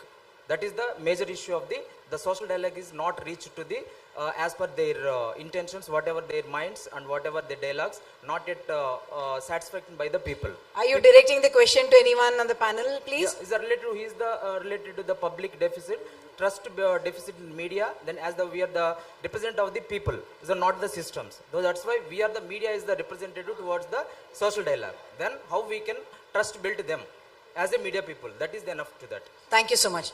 Aruna last because she's a woman and I have to have a woman ending on this. Aruna has been indicating, let her finish, and you are our guest, so we have to honor that as well. Sorry. నేను నా ప్రశ్న తెలుగులో అడుగుతాను. చెప్పండి. అంటే ప్రతి news paper అంటే తెలుగు మాత్రమే కాదు, ఐ మీన్ ప్రాంతీయ పేపర్లు మాత్రమే కాదు, నేషనల్ న్యూస్ పేపర్స్ కూడా ఏదో ఒక రాజకీయ పార్టీకి అఫిలియేటెడ్ ఉన్న సందర్భంలో ఏదైనా ఒక వార్త వచ్చినప్పుడు అది చదువుకొని అది కరెక్టా లేదని తెలుసుకోవడానికి 4-5 పత్రికలు చదవాల్సి వస్తుంది. ఇలాంటి పరిస్థితుల్లో క్రెడిబిలిటీని మనం ఎట్లా చూడాలి, ఆ క్రెడిబిలిటీని కాపాడుకోవటం కోసం మనం ఏం చేయాలి? యాక్చువల్లీ రామ్ గారు దీనికి ఒక ఆన్సర్ ఇచ్చారు నిన్న. మన దగ్గర ఉన్న ప్లూరాలిటీలే దానికి పెద్ద ఒక సొల్యూషన్ అన్నది. She was asking about every newspaper or media organization has allegiance to any particular political party or the other, some power or the other. So how do we get balance, or how does the reader get the truth other than reading all the newspapers? So I was telling her that yesterday you mentioned about plurality being one of the big strengths. Yes, the fact that there are many media players is a strength. But if within that concentration of ownership grows, then it weakens the whole thing, the idea of pluralism. The other point is, I don't think journalists can be just. It is unfair to demand of journalists that they be, quote, impartial, meaning that you don't take sides. It's often called false equivalence and so on. A long time ago, Walter Lippmann, when he was quite progressive, wrote about it in the 1920s, that objectivity did not mean not taking sides. Objectivity means applying a scientific attitude to a particular issue or problem, to approach, and then you verify it. It should also be, he claimed, falsifiable, as good science has to be. That an experiment has to be falsifiable. So this sort of approach, I think, didn't get much of a future. But that's what objectivity is all about. It's so-called, this word impartial, I think, should be avoided. It's rather that, you use other different kind of language when we speak about what independence and freedom mean in this case. Opinions will be given, but too often today, and it's going on quite a while, editorializing in the guise of news has been going on. it's got to be very clearly categorized and flagged, in fact, that this is, opinion has to be made clear. It's not clear to all readers. So editorializing, if you, even the facts are presented in a way, you have every right to support the BJP or Congress or the left or whatever, or the Telugu Desam or the BRS or whatever. That's your business in the newspaper. In the US, for example, the editors make a call, which of course Bezos didn't, prevented the Washington Post from doing last time. But if you orient your news all towards this particular party, that is not good journalism. That's the whole point. Sir, one straight question to Mr. Ram. Ram sir, I have a question. If we can put in place a regulatory mechanism to check these 24/7, as Sayyada said, news cycles that are focused too much on fast reporting without deep verification. And another thing, how can we control these algorithms in social media? Because I find them to be a source of trust deficit. Last comment from you, but I'm going to wind up because it's going to rain and all of you want to have lunch in a nice environment, and therefore we are not going to take that risk. Thank you. Can you hear me? Yeah. I'm Deepak from Indore, State Press Club. My question is, we are talking about the newspaper which nobody is reading nowadays. Everybody think in that way. Why we are not changing a newspaper in a modern newspaper? Like it should be connected with your video online, and it should be all the Twitter link has to be there along with your news, and the reporters who do the reporting from field. Why we need to do a small or the slow pace? It should be fast, right? And the one thing which I had noticed, that everybody is asking a question long and answering it even also long, right? That's why it's taking more time. But if it is a reel based or a short answer, can't we produce the same news which is young Gen Zs are looking for? Thank you. This is the very opposite of this whole discussion. Yes. What you're giving. So I stand against that. This quick fix journalism. Yeah. So it's not, others can do it. Thank you so much. I know we have many more questions, hands going up, but we will take that offline once we are wind up this. Thank you so much, Saida, Pratik and Ram for this wonderful discussion, and I know more questions to answer for offline. Thank you so much. Can you just say a few words about the Hyderabad? Yeah, one second. Sir, Ram sir, you please remain on the dais, sir. We need some. Who will? Sir. We will do, sir. We will do. But, sir, please go onto the stage. And remaining guests, please come up to the dais. Other side of the dais. I now request Srinivas Reddy, sir. Please come onto the dais, sir. Excellent. And Mr. Ramachandra Murthy Garu, senior journalist, please come onto the dais, sir. And Press Club President Vijay Kumar Reddy Garu, please come onto the dais. All the members, please remain seated. Please sit. This session is not over. Please sit. Please sit your respective seats. Please remain seated. I kindly request Mr. N. Ram sir to accept Press Club Hyderabad honorary membership. I request Sri Srinivas Reddy Garu to hand over the honorary membership card to Sri N. Ram Garu.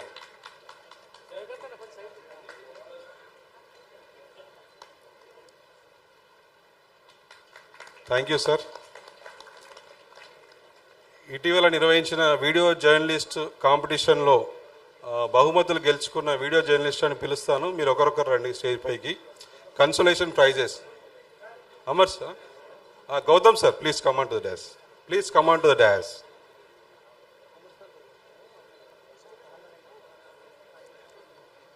బ్రహ్మతేజాచారి.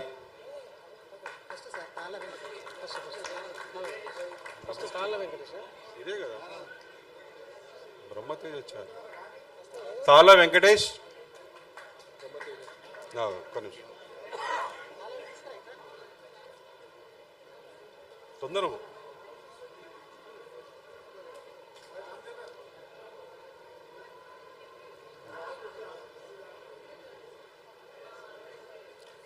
Members, please కూర్చోండి. Rama Ganapati.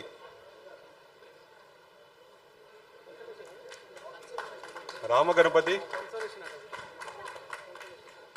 Consolation. Giribabu.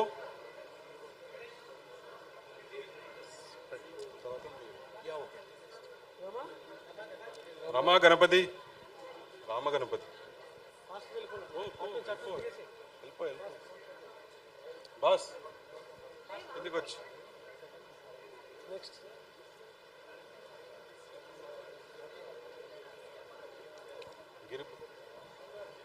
Giribabu.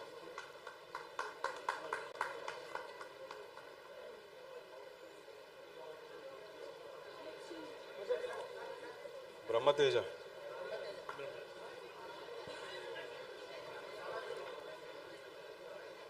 సర్దేన Nagaraju. ముత్యం గౌడ్. ముత్యం గౌడ్. ముత్యం Goud.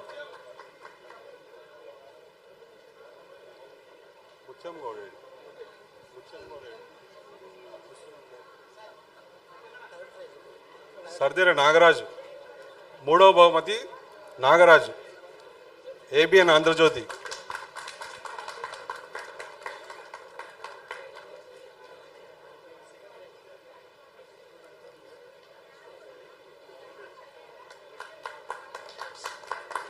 Second prize Mutyam Goud, Sakshi TV.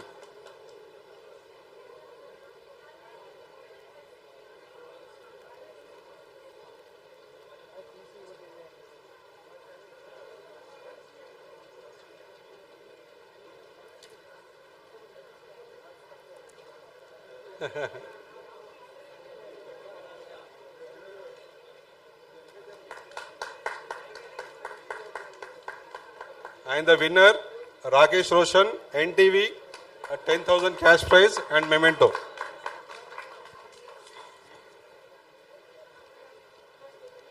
First, Ram sir, ఇచ్చేసి అన్న తీసుకోకటి ఒకటి ఇచ్చేసి పైన నాగరాజు ఇటు వచ్చి. సో ఐ నౌ రిక్వెస్ట్ ఒక్క నిమిషం నువ్వు ఇటు వచ్చేసి తర్వాత తర్వాత తర్వాత తర్వాత తర్వాత తర్వాత I now request the N. Ram sir to accept our token of appreciation for participating in this event, sir. I request Srinivas Reddy sir and Gautam sir, please hand over the sir. Gautam Lahiri, Gautam Lahiri, Vignesh, Gautam La no undu babida, Gautam Lahiri.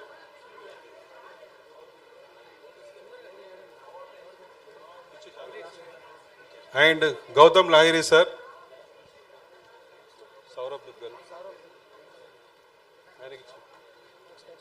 Saurabh Duggal garu sir.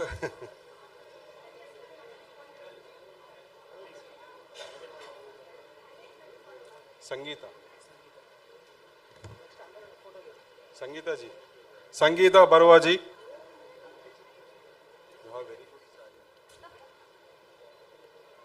Neeraj Thakur.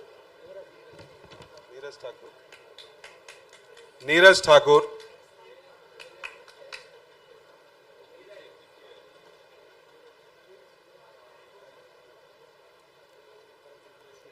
Vivek Mukherjee. Vivek Mukherjee. With bag ఉంటుంది. With bag.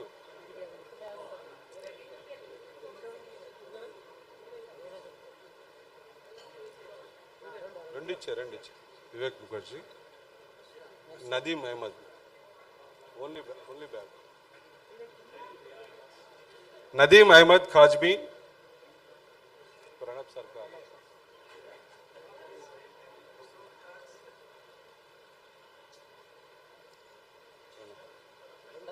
Pranab Sarkar లేదు ఇచ్చేసి Parveen खरीवाल.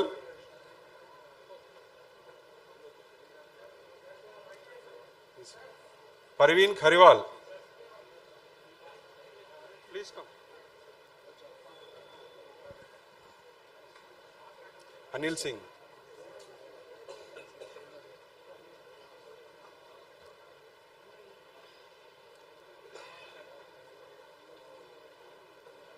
Anil Singh. Sneha Shishur.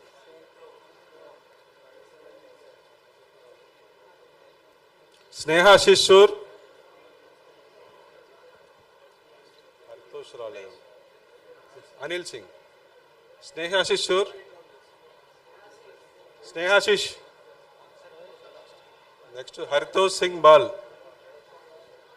Sir, please sit here. You have. Pratik Sinha. Pratik Sinha. Pakka wait. Sayeda Faiza. Single ఉంటుంది. రెండు ఇచ్చే without name ఇచ్చేసి Uma Sudheer.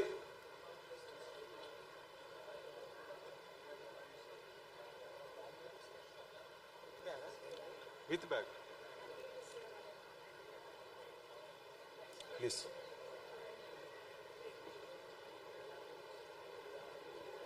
Please come down, sir. Pratik sir, please come down.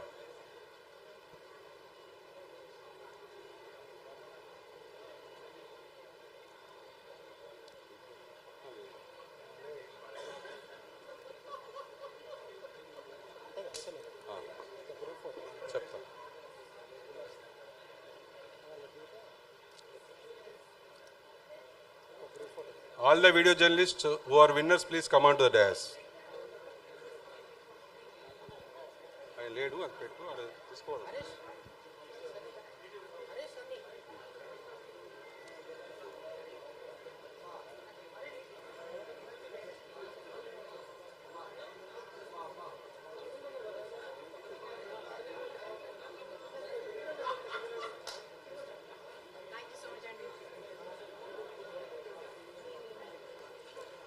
సభ్యులందరూ మన members అందరూ కూడా లాన్లో lunch ఉంది, arrange చేశారు, వెళ్ళండి.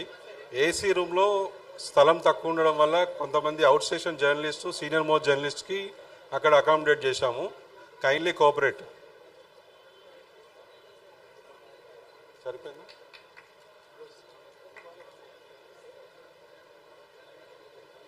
Thank you sir. Please join us for lunch, sir.